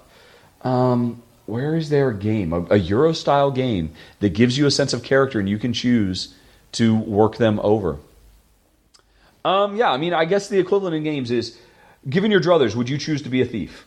Or would you always choose to be a noble paladin? Yeah. Given your druthers. Yeah, it would be an archer, but... There would have to be very extenuating circumstances, extreme bribery to get you over there. Yeah. Okay, well, that answers the question. And that also comes to pass in your staunch refusal to play, even to consider playing a game where they put a machine gun in your hand. It's the same kind of thing, thematically. For me to answer, no, I don't have I wouldn't give it a second thought, Cynthia. I do not mind taking a walk on the dark side when it comes right down to it. I'll go Dark Jedi. I won't give it a second thought. As long as it's not me, or as long as it's not against another. Well, no, this is against AI. Yeah. For me, it's 100% about I do not want to hurt Jen. And back to what Jen bros earlier, I don't want to hurt Jen. I don't want to hurt anybody I play with. There's absolutely zero fun. As soon as I'm put in a situation where, I could steal that thing from you. Heck, even if you're winning and I'm losing, I feel bad about it. Even if it's within character and I'm just playing a thief and we're all thieves and we're supposed to do it. And even if you as a player are saying, go ahead and do it, I literally don't mind. It doesn't bother me at all. I still feel bad doing it and I have zero desire to do it. But as soon as it's an AI, as soon as it's a game system, it doesn't bother me one jot. Alrighty. So I don't know what that tells you about me and Jen, but there you go. Although then the other thing which Jen kind of broached, Jen, it's weird. It's kind of at odds with everything she just said, because Jen is much more of a shark than me. And I've mentioned this in the past. Mm-hmm. Jen is much more ready to, hey, look, the game put the theft card in my hand, so I'm going to steal from you. And I'll feel bad about it, but I'm not going to feel all that bad about it. It's generally me, the one who, I resent this game for this game putting me in this situation to force me to do something I don't want to do. I'd rather not play this game now than do this thing. Whereas Jen will begrudgingly, okay, yeah, I guess I'll steal from you. I'm not crazy about it, but I'll do it. Yeah, it's the only thing I can do with this dice. Yeah, or whatever it might be. Yeah, I'll go on ahead and do the worker placement thing to block you, even though I don't necessarily, Jen's a bit more ready to do that to other players. And I don't think you would, you're ready to do that to me just as much as anybody else, right? I think I'm less willing to do it to you than other people. Really? Yeah. Okay. But we don't play with very many. For me, it's the same, whether it's you or anybody. If it's a human being. I just... Oh. Doesn't mean I don't love you. No, it just means that apparently... I love everybody. Alrighty, Mark. That was an interesting question. Thank you, Thynsia. Mark wants to know... How do I manage my collection on BoardGame Geek? It's clear that... What's contained in your owned and previously owned, however, according to designations, you don't own expansions, your wish list and pre-order. Okay, yeah. I have a lot. Board Game Geek, the collection system in Board Game Geek is less than ideal for my purposes. So, here's the way it works. Any game that I have not done a run-through for, that I have here in the house, gets labeled as want to play. That's not saying I want to play it. That's just so I can instantly do a search and find all the games I haven't filmed. So I use want to play to do instant searches. Every expansion I own, I list as pre-ordered, even though I own it. Because it's really annoying to do searches on Board Game Geek of stuff and constantly have a bunch of expansions show up when I don't care. And yes, after I do the search, I could then go in and tick a box to say, oh, wait, no, turn off expansions. I only want to see base games. But that's a pain in the butt. And most of the time, I just don't want to see expansions. So that's why every expansion I own, I list as pre-ordered just to keep them out of searches.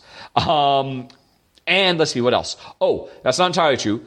If you look at every game in my collection that's listed as pre-ordered, most of them are expansions I own. There are a few full games. Every game that is listed as pre-ordered is sitting in our attic in England. I own it, I have it, but I do not have it here in Malta. So that's how I can keep track of the 20 or so games that are in the attic. So pre-owned has two different meanings or pre-ordered, which has absolutely nothing to do with the real stated meaning, because again, the categorization system for the Board Game Geek collection, well, it could use a lot more flexibility. What else is weird? I think those are the two main weird ones, because if I label it as owned, there's a few games that I actually still have here, but I label as pre-owned because it's done. There's a bunch of games in a closet that we're never going to do, and they're just going to stay in the closet till Essen when I get rid of them, because that's where I get rid of most games. Sometimes there are people who show up, or people in Malta who will take them, or I donate them to a local game group sometimes. But most of the time, I sell them at Essen. So there's a few games like that. Sometimes you'll even see wants to play, which means I haven't filmed it yet, and yet it says previously owned. That's a game that I've already decided Jen and I don't like, but I'm still leaving my options open to film it because maybe voters will do it, or whatever. So occasionally you'll see games like that. Let's see. There's also the way I use wish list. Anything that's labeled a 1, 2, or 3 on my wish list, I want that game. I'm pretty confident. If it's a 1, I know I burn with the passion of 1,000 suns to own it. 2s are the passion of 100 suns, but I'm 100% guaranteed confident that I want that game. 3s are, I'm pretty sure it's going to be a good game. I'm pretty sure it's one we're going to like. I want to try it. I'm confident enough. Is that 1 sun? Yeah. 4s are... Well, that sounds interesting. I don't know. I'm not confident I want it. And you'll see I've got hundreds of games labeled that way. And then 5s get into a weird case. 5s are promos. And yeah, I want those promos, but I don't care that much about promos. But it's just a way to keep track of all the promos and put them on the wish list. But I don't want to see promos listed amongst... some of them I do actually want really bad, but I want to keep them separated. So I list them all as a 5. And so I think that's how I track everything. It's very, very strange and very weird. Hopefully that helps, Mark. Edmund asks, would like to thank... Oh, you're welcome. I have a special... Yes, that's... I have a question about innovation in computer games versus board games. From my perspective, could I describe the difference between the technical innovations in game design in computer versus board games from the last 10 years? In which field has the greatest technical innovation and game design innovation been made? And which are the big breakthroughs in board games and computer games? Jeez, Edmund. Talk about a big question. Actually, I'm not the best suited person to do this because I haven't played a new video game in years. I mean, I've been out of the video game industry for 5 years. 5 years? Yep. And I was kind of out of it for 6. So I haven't played a new console game for 6 years. Or a new big PC game. When I did my top 10 computer games, a year ago, a lot of people made suggestions of games I should try. So I tried a few, but very few. So I'm just so out of the loop. But from my really not keeping track of what's going on perspective, in the video game industry, it seems like the number one innovation just across the board is not necessarily a technical thing, but it's more of an industry innovation, is the rise of independent development teams. Where, because of Steam and comparable platforms, and the internet in general, you don't need to get... you don't need to get a publisher who will pony up 20 or 30 or 50 or $100 million up front to make your game. You can now find an audience, just being a small group of a handful of dedicated people working part-time or whatever. And and this has been around forever, but back in the day, this was around predominantly in the form of mods you could make to Quake or Doom or Descent or Unreal or whatever it might be. And very few people, that's where Counter-Strike came from. And of course, that's a big franchise. That's where Left 4 Dead came from. It was just a small independent group of people who were it was a mod to Half-Life, but it was big enough deal that the Half-Life, that Valve noticed it and said, "Hey, let's actually put some money into this." But nowadays, you don't need a publisher anymore, and you can make a living producing independent games. And I think that's amazing. And it's interesting. I think at the same time, this is happening in the board game industry thanks to Kickstarter. Anybody, and it used to be anybody could do it, but they couldn't make a living at it. Now, thanks to Kickstarter, you've got Jamie Stegmaier and many others besides who are making a living. Daily Magic Games, there's so many publishers out there who are following their dreams, making their own little independent games without having to be beholden to Ravensburger or Cosmos or Fantasy Flight. It's great. I think it's wonderful that there are more voices. And while some people would complain that means that there are, that the great and powerful publisher gatekeepers are not doing their job because they're supposed to be the ones who are professionals who will cut the wheat from the chaff and make sure we only get good games that come out. I don't buy into that at all. Professional publishers release crappy games all the time. And little independent people produce awesome, brilliant games all the time. So I think that is something that's been going on in both industries, and I think it's incredibly exciting. In terms of actual raw technology, obviously the internet's a big deal for gaming. But, that's been around for a while now. Augmented reality was kind of cool for a little while. Heck, augmented reality is about to make forays into board gaming. That's actually really cool. With that game that's not going to come out till 2018 otherwise it'd be in my most anticipated games from Portal. I can't remember the name of it, but that's actually really cool that augmented reality games or not augmented, what's it called? They're not augmented reality. Although that's happening too. I did a run through for an augmented reality game.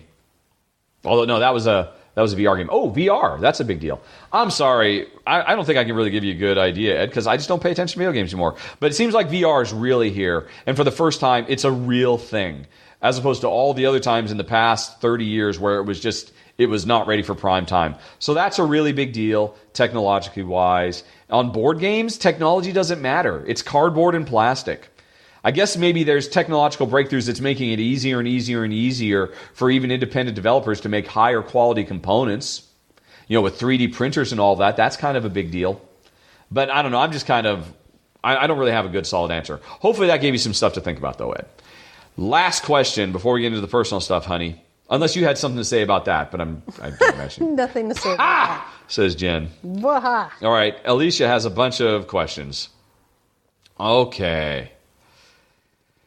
Here we go. Although she prefaces by saying she hasn't listened to all podcasts, so apologies if any of these are repeats. Let's see here. Question number 1. In terms of value for money, which do you think offers more? A game with few components but deep gameplay and variety to keep it interesting for numerous plays, or a game with high quality components and lots of them but possibly less replayability? assuming that they're equally priced. Well, they're not going to be equally priced. Not all things are going to be equal. If there's lots of high-quality components, it's going to cost a lot more. Yeah. That is just the way it is. Again, back to that technology question, in 20 years, that's probably not going to be the case. But in 20 years, everything's going to have tons of high-quality components because everybody can make them. But right now, high-quality components means high sticker price. But as a hypothetical question, well, I mean, of course, value for money, fewer components and deeper gameplay is where it wins. But not for me and Jen, because we're not in a circumstance, and I think this is actually true for a lot of board game geeks who aren't in the same... We, by necessity, have to keep playing new games. So games that have a lot of depth isn't something that we appreciate as much. Before I got into Rahdo Runs Through, we played Agricola like 50 times. That's a lot. In England, we were playing it every weekend for like over a year. And we were playing it multiple times a week. We played it a lot. Okay. And then even when we started, we were still trying to play it every week. And, because it has near infinite replayability with all those cards. Even though it's just a bunch of cubes and whatnot. So yeah, I appreciated it back then. But these days, I don't get to play anything 50 times. I mean, we're so sad. I mean, it's going to be tough to try to get more. I mean, I would love to play Gloomhaven every day of the week, but I know I can't do it because we got to play other stuff. So for us, and I think this is true for a lot of people, the cult of new, they would appreciate whiz-bang, really cool, interesting stuff, even if it might burn out. But you know what? In all honesty, if you get 10 plays out of a game that cost you 50 or 60 or even $100, even if it costs you $100. Dollarinis. If you get 10 really wonderful plays out of that are at 2 or 3 hours a pop, is that really a bad return on investment? I don't think so. 10 hours for $10 for 2 hours of really awesome play? That seems pretty reasonable to me. And I know there's a staunch group of players out there who insist, no, the game is a waste of my money if I can't get 1,000+ hours out of this. But I think that is completely out of touch with reality and has absolutely nothing to do with the actual raw value of board games versus DVDs versus video games versus novels versus theater versus dinner versus restaurants, versus holidays. I think for a lot of players, there is a really completely skewed view where they are held to a higher standard. That, if this game costs more than $40, then I have to get thousands of hours of gameplay out of it, or it was a waste of money. But you don't apply that to going to see a Broadway show, or you don't apply that to going to a fine restaurant, or you don't apply that to just going to the midnight showing of the next Star Wars movie and buying popcorn. So I don't understand this weird skewed perspective that board games have to provide infinite replayability. No, they don't. If you get 5 or if you get 10, again, I'm repeating myself, so I'll stop. I don't know if Jen has anything to add to that. Oh, I just think, there's an awful lot of things that people spend money on that they don't expect infinite return on. I mean, let's just say a cocktail. Yeah. At dinner. That's crazy expensive. That's $5, $6, $7, $8, $9, $10. Yeah. I mean, that's a quarter of a game. Yep. Yeah. I mean, and somebody could easily, get 5 or 6 cocktails for a night because I'm going to have fun tonight and I'm going to get drunk, and then it's gone forever. Yep. And you could have had a game that would have given you 10 plays, even a game that doesn't have a ton of infinite replayability, but would give you 10 plays. That's 20 hours of gameplay. You didn't think twice about getting all those cocktails, but you'll turn your nose up at that game. It makes no sense to me. It drives me nuts. I don't get it. I don't understand it. I'm repeating myself now, so I don't know if that answers the question. Do you have anything else to add, Honey Pie? Sounds like you largely agree, though. I largely agree, but I think it's always about thinking about what gives you the most pleasure and spending your money exactly in a way that is in alignment with exactly. that. Yeah, I mean, and I don't mean to be disparaging towards people who are especially thrifty, but I do think that there is, on the whole, kind of a skewed perspective among board game geeks about the value of these boxes of cardboard, wood, and plastic, and what it should be. How do you keep the rules to all these games straight? Do you have a hard time remembering rules for games you haven't played in a couple? Oh yeah, of course. Oh, totally, totally. I'll be honest. If it's a game that I haven't played for a couple of years, I'll tell you what I'm going to do. I'm going to go watch my own run-through. Seriously. I have a plugin for Chrome. I forget what it's called, but it's a plugin that lets me play YouTube videos at 3x speed, because I can listen to myself and understand myself at 3x speed easily. So I can watch, 10 or 20 minutes of my run-through, in a third of the time, and that'll do enough to get me back up and going. That's pretty much what I do to remember. Because, actually, I have a pretty terrible memory. I'm pretty Swiss cheesy when it boils right down to it. A lot of the goofs you'll see me making when I do run-throughs, I have just, before I sat down and started running through, I have just reread the entire manual back to back. And that was after having just played 3 sessions of the game the day before. And yet then, with all that fresh in my mind, I'll sit down and I'll start filming, and I'll still forget stuff. And there is no good excuse for that. It's tough. I don't have any special powers of memory. In fact, anything, I think I've got worse memory than average people, like Paulo. I don't understand how Paulo does it. It's amazing to me. Can you think of any games in your collection that you would rank significantly higher if just one rule of the game were tweaked? If so, which ones? That's a big question. That's a big question. But you know what? In all honesty, I think I answer that question a lot. What you need to do, go to gone.rahdo.com, where I have a list of every game we have gotten rid of, and I've written a sentence or two as to why. And, there's a sentence or two. So there are a couple of quick, simple things. Fix those, and I probably would have kept a lot of them. So there you go. When you say rank significantly higher, I don't know. Well, heck, I just did a top 10... What was it? Oh, top 10 games that I would love to see a deluxe reprint. Oh, you know what? I do have a potential top 10 game subject that I might do in the future if the voters ever choose it, which is top 10 games that should get a 2.0, kind of like a revisioned, an updated version. That would be the answer to your question if I ever do that top 10. Back to Dominion and its expansions. What is your favorite card for the game, least favorite card? If you can't recall specific cards, I can't. What is your favorite style of play? Trashing, big money, action chains. Well, to name some examples, those are the main examples. Jen loves making chains. She hates thinning out her deck. She loves having a big, fat deck that every time she plays, she will end up playing 20 cards. Even if at the end of all of it, she ended up making $6 and 3 extra actions. She doesn't care because she just loves combo chaining. And I love thinning decks.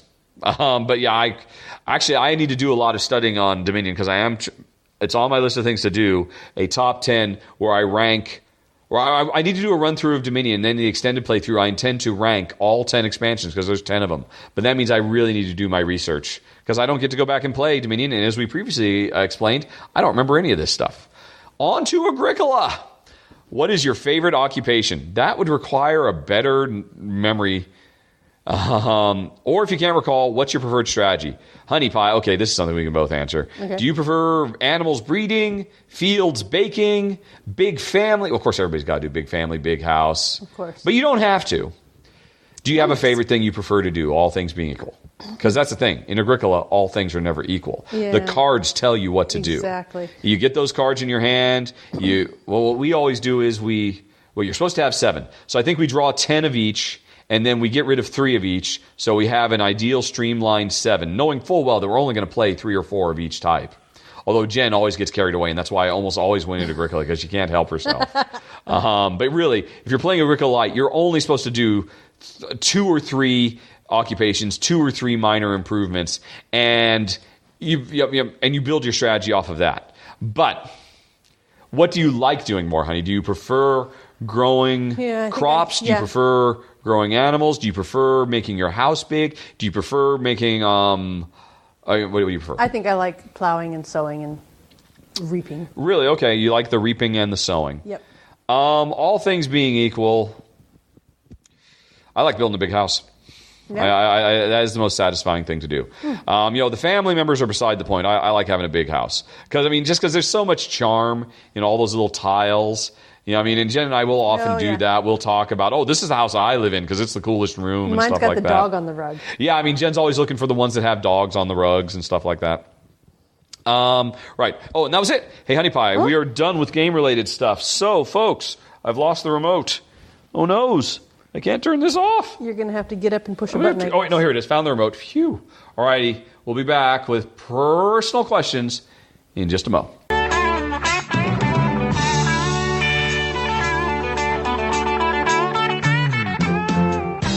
Here we go. Honey Pie. Personal Q&A time, starting with Andrew's sneaky question.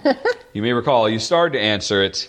Remember, his original question was, what advice could he give to somebody so that they would have the same rich technical vocabulary about game design? And then he asked you specifically, and this is, I'm going to direct quote it, does that degree of intelligence, which is iffy, extend to any other aspects of our lives?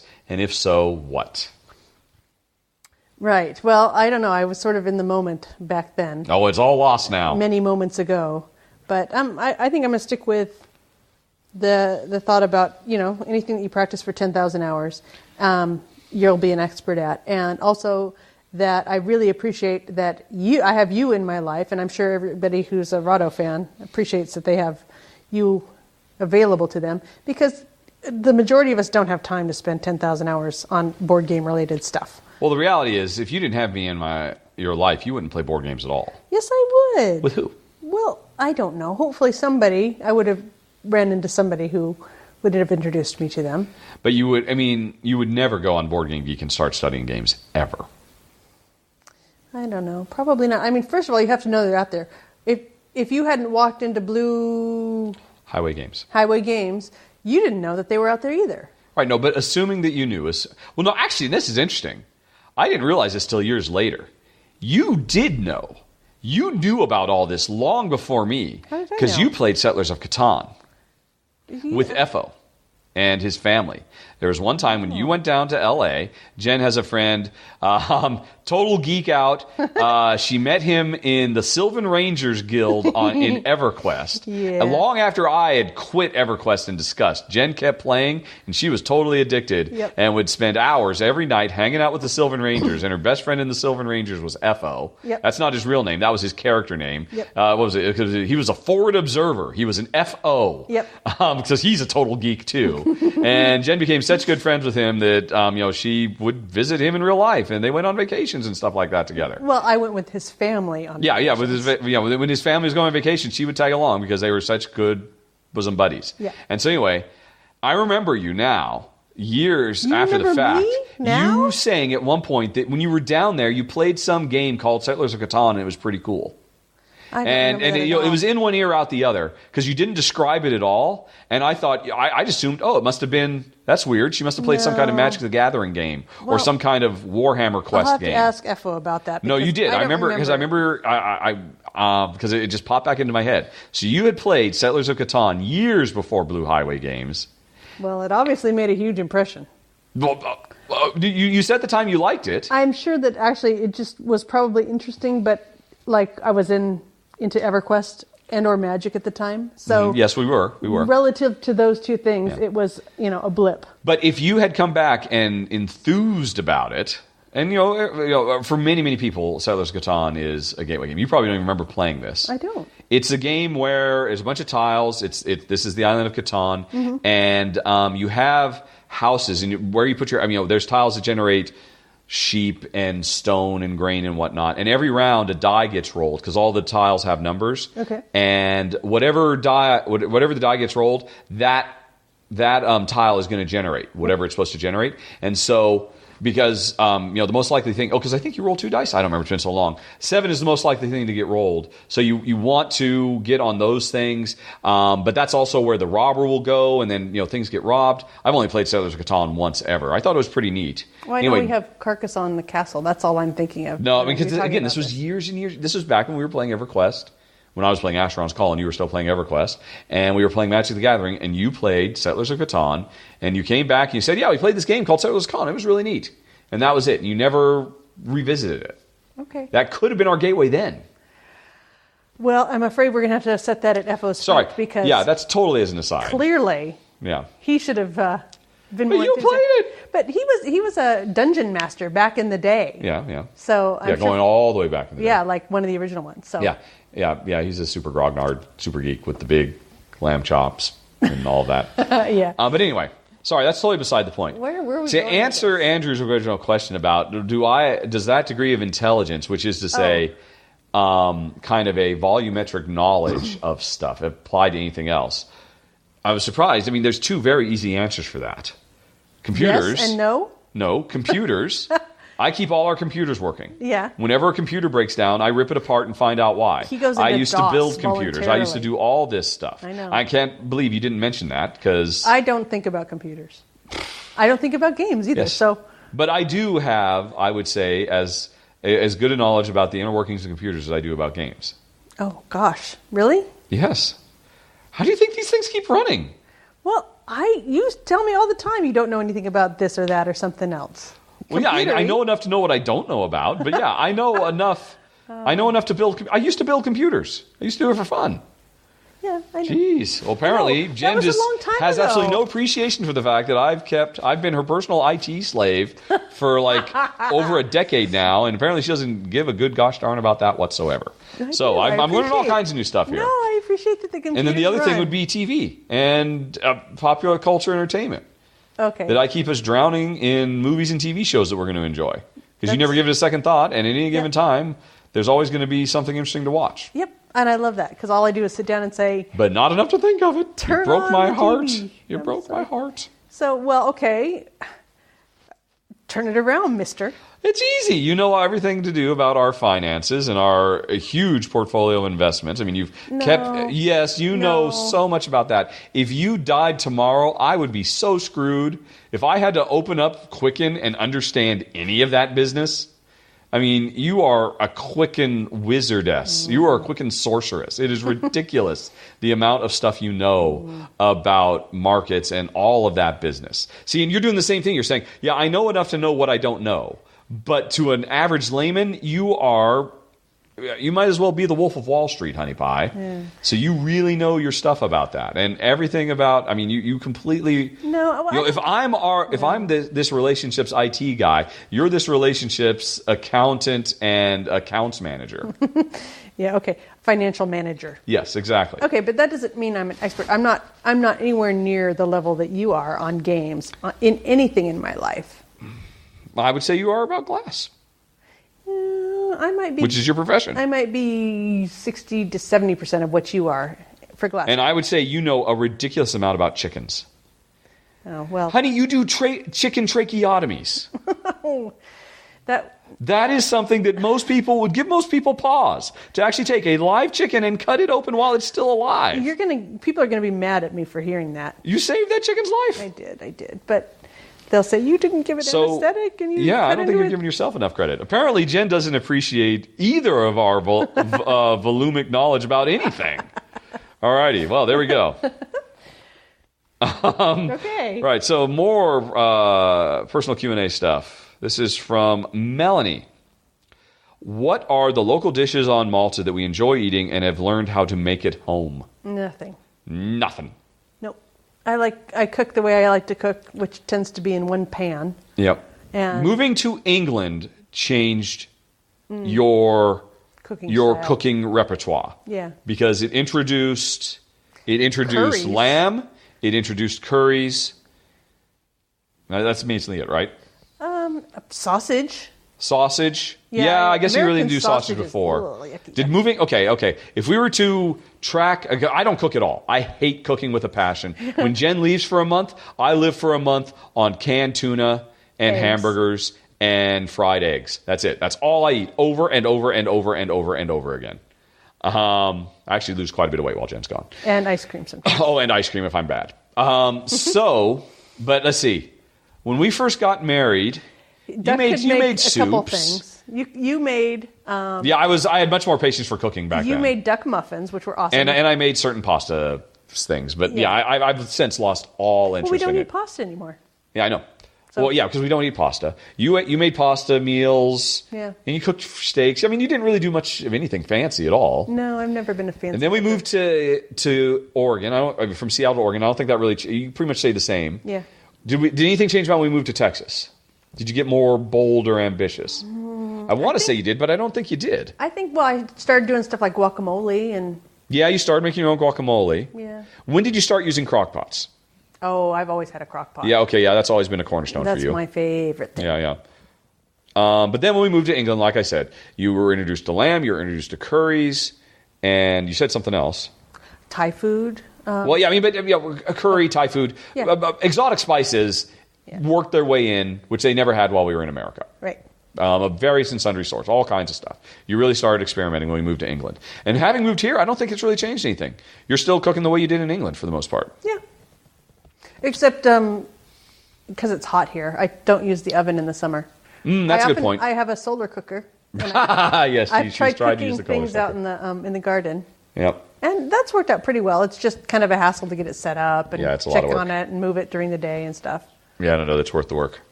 But it is cool in theory. And yeah, as for Maltese dishes, we would love pastizzis. Everybody loves pastizzis, but man, we're not going to start making those. God, no. And I mean, it's not like we've really started doing rabbit dishes or anything like that. No, I've tried. I've bought rabbit several times and tried to incorporate it into soups and things, but it just has a different flavor, and I just don't particularly like it. Okay. What was your first job, Honey Pie? Oh my gosh, my very first job? She didn't go into particulars. She just said your first job. This could be your first real job where you're actually having to fill out a W-2, or it could just be the first job. Let's do both. Okay. What was your first real job, and what was your first people gave you money in exchange for services? Well, I'm sure every young lady was a babysitter. I don't know if that really can be counted. Yeah, but you did that a lot, yeah. Yeah, so I did babysitting, when you were of course. 12 and all that. Yeah, you did that a lot. Yeah, I'm not 12. It might be a bit young, but... Weren't you? I'm pretty sure you did, didn't you? I could have sworn 13, you told me 14, 15, yeah. All right. And I used to babysit my cousin. So your first regular work was babysitting in your tweeny early teens. But my first real job, I would say, was at Claylock Lodge, which is on the western coast of Washington. Okay. Claylock, beautiful place. And we were there for the summer, and my sister worked in the Claylock Lodge restaurant as I don't know if hostess or server, maybe, I can't remember. But anyway, I worked in the shop. They had a little gas station, grocery store kind of. The shop, okay. Yeah, like a grocery store where you'd get your Coke. Not like the auto shop. No. Yeah, you worked the retail counter at Claylock Lodge in Washington State. Yep. For a summer. So I would say that was probably Did that have any meaning for you? It was a beautiful place. Have I ever taken you to But the job Claylock? had no meaning for you.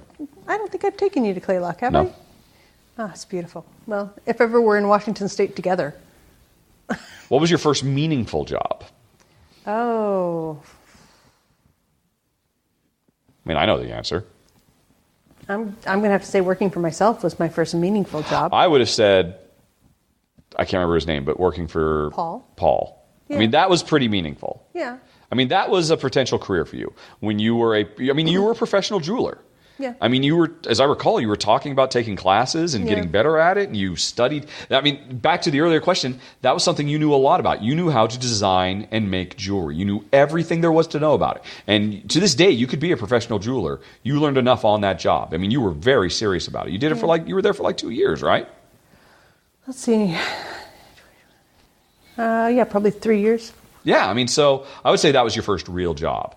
Although that then led to your real career. Yeah. Because, of course, while you were there, Paul, the owner of this, what was the name of the place? Scandia Jewelers. Scandia Jewelers. How could I forget that? In downtown Seattle, where you worked, and you were the only employee. You were basically a partner without actually a partnership stake in the place. Because, I mean, he relied on you for everything. I mean, and he was he'd been doing it for decades, and he taught you everything he knew. Yep. But he started this sideline thing of, what was the name of, was it still just Scandia Design? Northwest Marketing. What was it? Northwest Marketing? Northwest Marketing, Inc. Now, whose idea was that? That was his, right? Well, okay, so what it was he had I don't actually know. He had a Macintosh, one of the early little things. Yeah, little tiny box, black and white screen Macintoshes, yeah. Yep, and it had PageMaker and a freehand on it. And right. And why did he have that? Because he decided, I'm going to become a marketer. His girlfriend was an educator. Okay. And so I think she'd probably gotten it as an educator package. Right. And it ended up in the shop. Yep. At the jewelry store. And so this is the late 80s, basically, is what we're talking about here. Yeah, probably 89, 90. Yep. And then, so I just learned how to use it on my own during the quiet times in the shop. Just for fun? Just for fun. Okay, so there was no Northwest marketing at that point. No. So you just taught yourself PageMaker for fun. Yeah. And then you went to Paul and said, hey, you know what? We could actually become a marketing company Well, if you no, want. because remember, I redid his logo, and I was doing that's all right. Okay, his so you did it for ads. him. Yeah. Because I was going to be in graphic communications. Yes, because in school, but that was the other question. What was your major in college? Okay. So we're skipping your major. Major in college was graphic design. Yeah. You did art classes. I mean, this was still back in the late 80s when there was no computer, when they taught you how to cut things up. Yep. We with a used scalpel. X-Acto knives and X-Acto Pantone knives. I mean, papers. that's what you were trained to do. That's what you're... Yeah. But so you taught yourself in the off hours, working retail, working the Jewelry store. Scandia Jewelers, how to do everything you had been trained in college to do on a computer on an old Macintosh 2 Well, it or wasn't a Mac old at the 1. It was an time. original Mac. Yeah. And then you said, okay, well, hey, I'll redo Scandia's thing and all of that. I guess I kind of dimly remember this now. Yeah. And then what? Paul said, wow, that's so good. We could charge other people for this. Yeah, he said, So that was his idea he had been to in leverage this- your skills. Yeah, I guess so. He was the idea guy. Yep. Well, he was the guy that knew everybody. He'd been there for yonks. Yeah, in so downtown. He knew everybody. Yep. So, yeah, a lot of them had businesses who needed logos, who needed newsletters, who needed... Because this was the early business 90s. cards. Yeah. You know? I mean, this was back when, if anybody wanted that, they had to go to an advertising agency. Yep. Like Bosom Buddies with Tom Hanks. and Yep. pay a ridiculous amount of money. This was before the advent of desktop publishing. Exactly. I mean, you were there right at the beginning. And so you and he started doing that. Mm-hmm. And you started the company. And you were still working the counter, but you were doing that more and more. Yep. And eventually, you quit and started Line Design Graphics. Well, no. Remember, okay, so we got married. Yes. And you and me, not you and Paul. No. Paul and That I would have were been never quite married. the twist, That would... considering he was a 40-year-old man at the time and we were in our early 20s. Yeah. Anyway, so we got married, and then we bought our house in Seattle, remember? Yes, yeah. And shortly after that, Paul was awesome, in fact, because he and I had been knocking horns, I guess, a bit, and so he knew that I was ready to move on. But he was really cool, and he lied to the bank and everything and said that, yeah, my position was secure and everything, and he would have been happy. Oh, you mean when we were trying to get the loan for the house? Yeah, for the house. But, I mean, he actually, remember, he wanted to make me a partner and, sort of let me inherit Scandia Jewelers. Yeah. He was really very, very And for some reason, you were generous. just sick of him. Oh, I don't want to say I was sick of him, but You were sick of being there. I think, I was just ready to move on and do other things with my life. Right. But I mean, you moved on to do the same stuff, to do Line Design Graphics rather than Northwest Marketing. So No, that's not exactly true. Okay, yeah. Yeah, this is all kind of remember, because this I is was- back when I was knee-deep in Nintendo, and Yeah, I was working waking up crazy at weird 3 o'clock hours. in the morning every morning and trying to do all that business. So Yeah. I have to admit, I was not 100% certain what was going on in downtown. Yeah, downtown. Yeah. Anyway, so basically, he was very, very kind and Yeah. allowed us to buy. He was our a great house, guy, I remember basically. that. Yeah, really wonderful person. And so anyway, I think a couple months after our loan went through, we parted ways. But we actually did have the partnership on Northwest Marketing. So he bought me out of it, and I have no clue if he continued to do anything with it afterwards. Yeah. But part guess of I that kinda money know was this. Yeah. for our house down payment and stuff. And then the rest was my bonuses from Nintendo. Yeah. Because I got those insane 4-figure bonuses. 4 figures. That was a lot at the time. At the time, it that was amazing. insane. Yeah, we did. To get twice yearly $2,000 bonuses. Yep.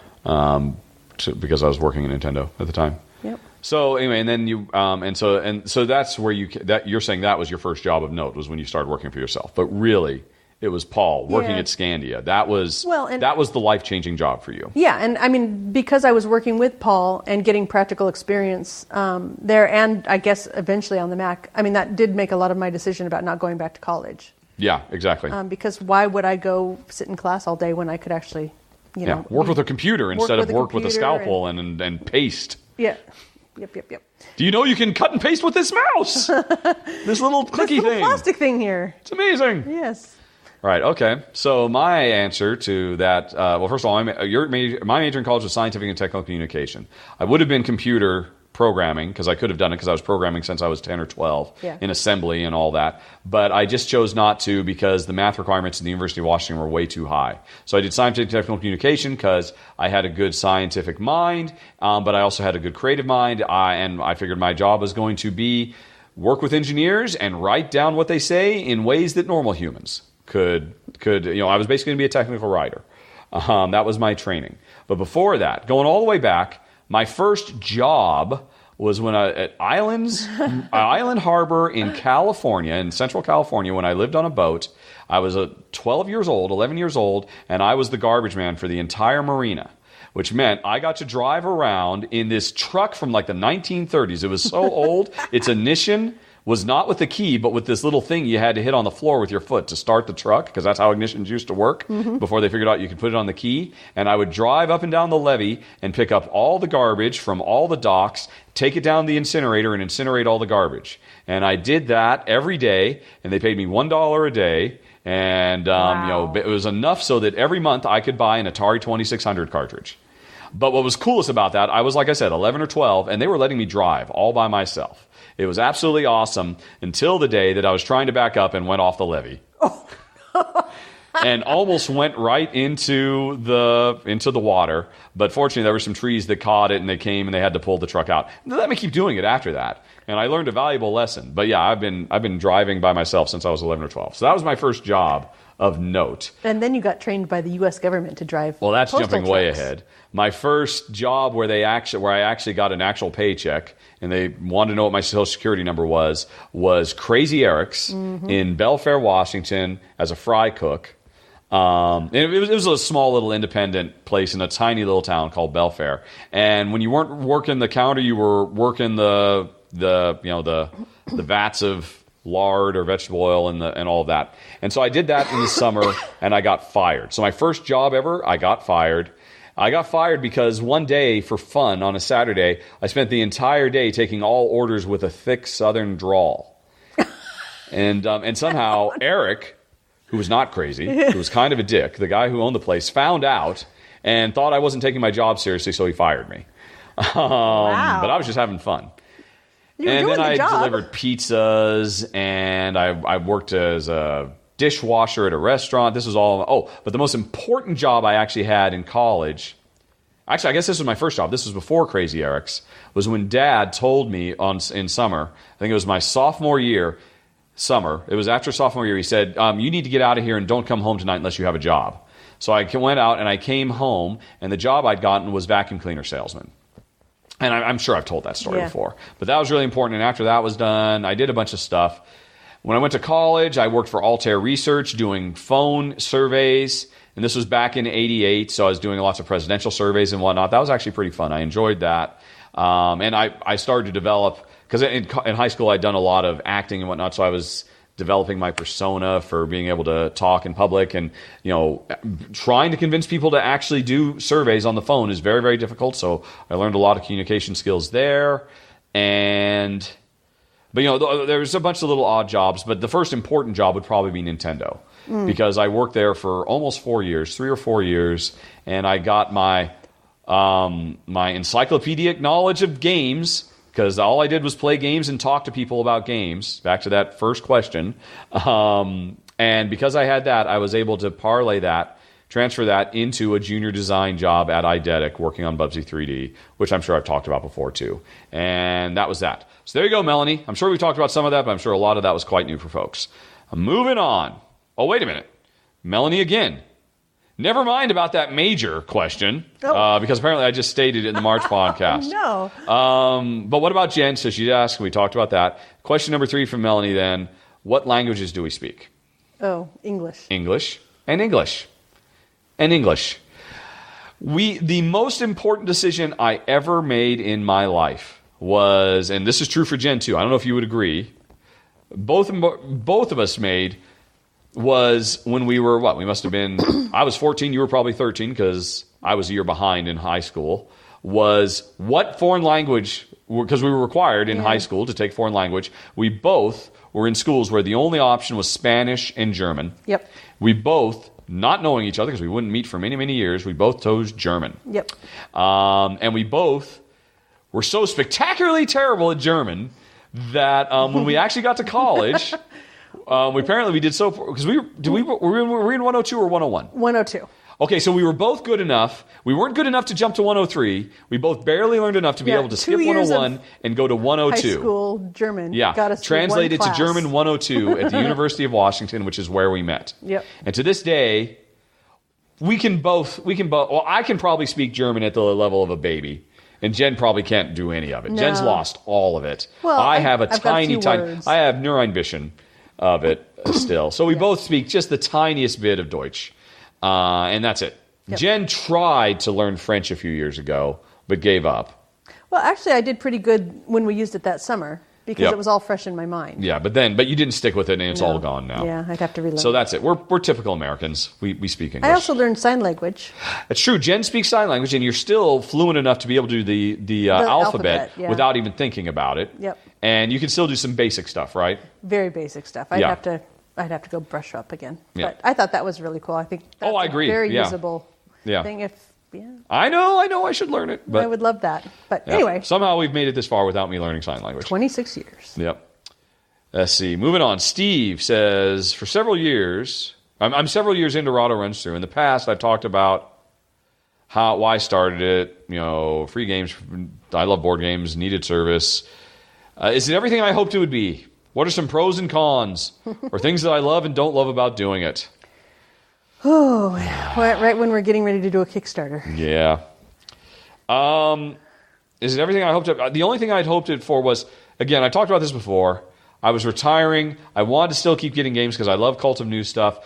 To retire, I wouldn't be able to continue buying games because at that point, I was spending happily $4,000-$5,000 a year buying new games, and I wouldn't be able to do that if I retired. And so I started doing this because I hoped it would translate into being able to get games. So was it everything I hoped for? Yes. Because nowadays, I get a lot of games from publishers because I'm very popular, and I do a very good job raising funds every year to keep going.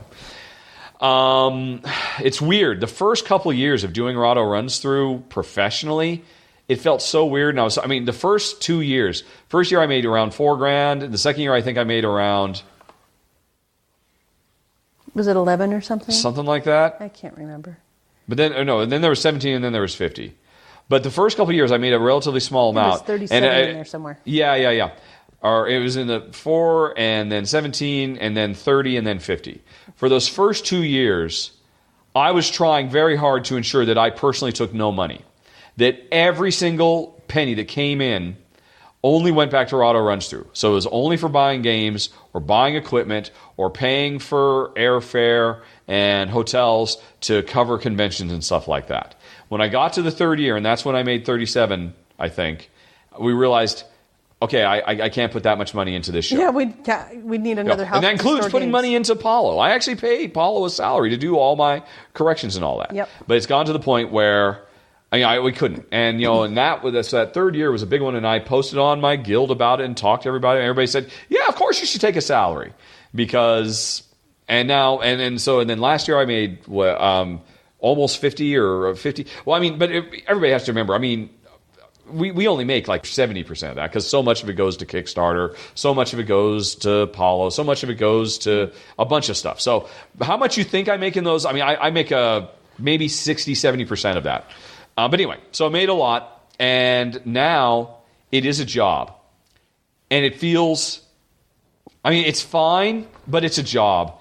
And if you go to LinkedIn.com/in/Richard Ham, you can look at my career. Every time I've ever done a job for 3 or 4 years, I get to the point where I just can't do this job anymore, and I got to move on. And so, you can look. My careers have always moved on. Some people have actually noticed that. That's how long I've been doing Rahdo Runs Through now, and it's getting to the point where every year, do we do it for another year? And at this point, the reason we keep doing it is because a couple of years ago,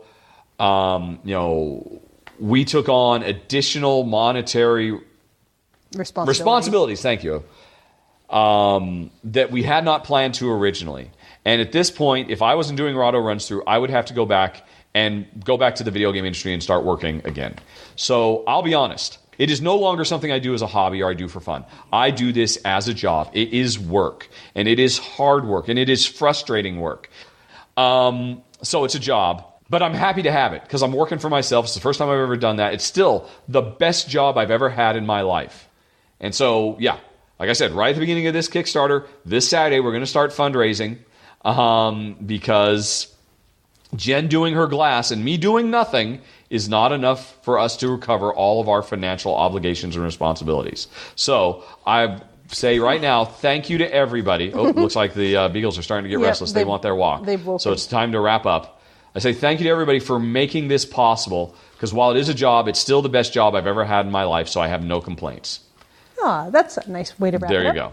There we go. Let's see. Last question from Alicia. Right. Oh, yeah. She had a few personal ones. You mentioned the podcast I recently listened to that you were able to retire early thanks in part to living frugally. What are some of your top tips for saving money? Oh, wow. Number one tip, don't have kids. That's a very big one. That's the biggest part of it. We both decided in our 20s, and this was a big deal. Yeah. I knew since I was a little kid I didn't want kids. I've known my entire life I didn't want kids. Not so for Jen. Jen, by the time you were, 7, had already named and worked out everything about her kids. First was going to be born Alex, then was going to be born Amethyst, and everybody calls her Amy. And Alex was going to be the big brother who took care of her little, and all of it. And Jen had worked all this out. And she had just taken it for granted. That was going to be the way it was going to be until we got married. Yeah, but still, that was back in the 70s and 80s. And it was a very different time, very different societal... Yeah, sorry I'm interrupting. Ow. But you've got dogs crawling all over you now. Dogs crawling on me. So I would say, yes, no children is a huge thing. And then the other thing is just figure out actually how much money you make per hour doing your job. And then figure out how much you're spending on X, Y, or Z. Yeah. And decide if it's worth spending your life to make the money to be able to buy X, Y, or Z. And when you take a look at it that way, you can say, that cocktail is definitely worth half an hour of my working time. Yeah. The money I make over half an hour. Or it's not. It's death by 1,000 cuts. I mean, there's no one big, hey, do this and you're fine. Yeah. The main thing is we live frugally because we deny ourselves stuff that we want all the time. I don't know that we don't live in any kind of purgatory. No, of course we live fine. We live comfortably. Yeah, we have a really good life. But yeah, we don't go out to dinner. Yeah. Even now, because this was a big thing back a couple of years ago when I was deciding about when I should start actually making money off of Rahdo runs through, and everybody said, yeah, go to dinner every once in a while. We still don't go to dinner because it's just crazy expensive. For us, it's too expensive to be worth the trouble because it's just so burned into our brain that it's not worth the money. Yeah. We buy essentials. We buy necessities. We don't travel very often. And when we do, we travel as cheaply as possible. We wanted to see Europe. So how do we do that? Well, and this was back when I was working full-time and making six-figure salaries.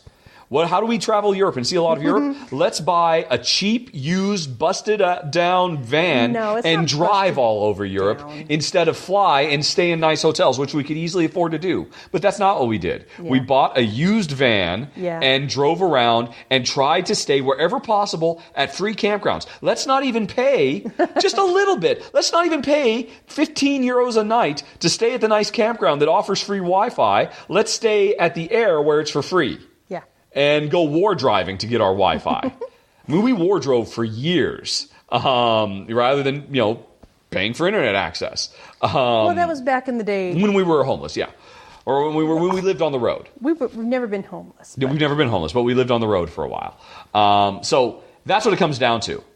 That's what I mean when I say we are frugal. And we are still this way to this day. I was just in San Diego with my mom. Unfortunately, my mom got a horrible cold. And so I was out one day for a couple of hours so that she could snorkel and snuffle in peace back at where we were staying. And there was a Ghirardelli chocolate place, a chocolate factory. And Jen loves chocolate, and you used to love Ghirardelli chocolate. Yeah, well, I looked in there, I looked at their menu, I thought, I'd really like to bring Mom back here, and we'll have, some big fancy sundaes or whatever. They're like $25 for a sundae or whatever. Mm-hmm. And I totally would have done that as a event with my mother. Mm-hmm. But because she was back sick in the room, I just didn't think it was worth spending $25 on a sundae for me. On yourself? Yeah. Or if we were there, we would not have done that as a couples thing. We would have said, that's too expensive. We would have split a sundae as a couple. All right. But if my mom had been out with me, I totally would have done that as as a special eventy cool thing to go do. But I just couldn't. Nobody was there looking after me, or Jen's going to go spend $25 on a sundae. It's not like you couldn't afford to do it. And I could have done it. And it's not like you wouldn't have loved it. Yeah. But you walked away. You chose not to do it. Yep. And that's, I mean, and we've lived our entire lives that way. Yep. I'm not really quite sure why. I mean, I lived my entire life that way because I come from a very poor family. Jen came from a fairly well-to-do family, but somehow they instilled that same kind of ethic in her. Yep. To save, and then save some more. And when you're not done saving, continue to save. Yep. And yeah, because you'll never know when that rainy day is coming. So that's what we do. Well, but you just think, would I have gotten $25 worth of enjoyment out of that Sunday? I don't think so. Not on my own. Well, no, here's the thing. You would have. It would have been amazing. It would have been life-changing. But, I mean, it would have. There's a reason they can get away charging that much because you would say, oh, my God, I see why they charge this much. This makes sense. But you still won't do it. And you wouldn't do it again. Because we live frugally. Because we don't splurge on ourselves. Because no matter how good it is, we're not going to go back there and do it. Well, okay. But actually, I would just say that I value the ability to live as we do, where we do, and do mostly with our time what we wish to do over a $25 Sunday. Because we do cheap things. Yeah. Again, it comes back to, we could be... I mean, there are wonderful, expensive restaurants all around us. Oh, yeah. We haven't eaten at any of them. And we know, I mean, every time we do have really amazing food out, normally because somebody else treats us, and we're like, oh my God, this is amazing. Why don't we do this all the time? Because then we look at the bill, and we say, yeah, we're not going to do this. Even if we can afford it, we're not going to do it. I don't know why Jen seems really hesitant to actually admit this publicly, because she's trying to hedge it, but this is just the way we are. Yeah. We're both this way. Yeah. I mean, most of our entertainment, we try to, most of our entertainment is walking dogs. It's why I started doing Rahdo runs through. Yeah, I know. I don't want people to think we have a crappy lifestyle because we don't. We have a really good lifestyle. No, but that's the thing. I mean, a lot of people would say we do have a crappy life. A lot of people who have bought into I got to make money so that I can spend money so I can have cool cars and the best clothes and eat out and go out drinking with my friends and go out dancing and see movies on opening night rather than wait for them to be cheap. I mean, in all these things, people would think, yeah, you live a crappy life because you're denying yourself everything. But it's all that stuff that keeps them living the rat race. Yeah, exactly. That's what I'm saying. People think we do live a crappy life if people were to actually look at what we do. And you're having this hard disconnect because we know we don't. Yeah. Well, we just value having our lives be our own over all of those other things. Right. When we got into ebooks, we had a choice. We could say, hey, let's just start buying ebooks through Amazon. And Jen said, no, could you figure out how we can, because, on certain platforms you can get ebooks. And so Jen gets ebooks from the library in England, which we can do because we still have an address in England, even though we don't live there, rather than pay $18 for an ebook. Yeah. And other people would say, look, if you want to buy the book and you love that author, just buy the book. And we're like, no, we'll jump through all these hoops and do all this stuff. Yeah. And that's an example. And people would say, that's ridiculous. Just buy the latest Harry Potter book. No. We'll or whatever. That's an example. And that's what I'm saying. People who don't think twice about doing that, and their money just disappears. And they wonder, how could you possibly retire so early?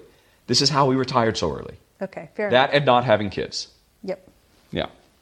Okie doke. Continuing, Alicia is also an expat living in the Netherlands as an American. Mm-hmm. Netherlands is a lovely place to live. Congratulations, by the way, on your countrymen making the right choice a few weeks ago. I, of course, find myself missing some things from home, besides family and friends, of course. What cultural, societal norms do you miss? What food do you miss most? I'm positive we've done this on a previous podcast. But just in a nutshell, what do we miss from America? We miss variety. We miss variety of ice cream. We miss cheap ice cream. Shops being open during normal business hours. Yeah, we miss focus on customer service. One might almost think of Europeans would find aggressive customer service. We miss that. Mm-hmm. The people will actually seek you out and try to help you instead of just saying nothing and make you beg to help. Stuff like that. But I'm sure you can just go to podcast.rahdo.com and look through previous Q&As. I'm sure we've been asked that a couple times. On the subject of the Netherlands and food, I heard in a podcast you enjoy stroopwafel. Of course we do. We love the word. We love the delicacy. I love the cinnamon one. You really need to come to the Netherlands one day and have a freshly made one from a street vendor. We have done that. We do need to, except we don't because we have done exactly that. Yeah. Yes, we have. And we agree. It is the best. It is awesome. But the question is, have you tried a chocolate-covered stroopwafel? That's sacrilege. That is blasphemy. I want to hear nothing of your chocolate-covered stroopwafel. Hey, I would have it. Only if it's dark I'm sure I'd give it a try. You can have them if they're milk chocolate. Yeah, there you go. Question 4. Besides dogs, what's your favorite animal? Chickens. There you go. As a young girl, it was horses. Now it's chickens. For me, I don't know. I just like dogs. I don't particularly like other animals. I mean, cats are nice. Yeah. I had a cat growing up. Sesame was awesome. Named after Sesame Street because I was a little kid. Oh, I thought it was maybe that she was a No. sesame-colored cat. Nope. Named after Sesame Street because I named her when I was 4 years old. Oh. Let's see here. Yeah, I guess just cats, I suppose. I like cats. Jen, I met you briefly at Essen last year at your booth. Ah! Your glasswork is so impressive. I know it's hard to discuss in a podcast without a picture, but is there one particular piece you've created that you are most proud of? Oh. That's a good one to end on. Wow. One particular piece that I created that I'm most proud of. Oh, I just made actually some really nice beads for my mom. She is a Buddhist, and so I'm really proud of those. I don't even have a picture. I just gave them to her when I saw her last month.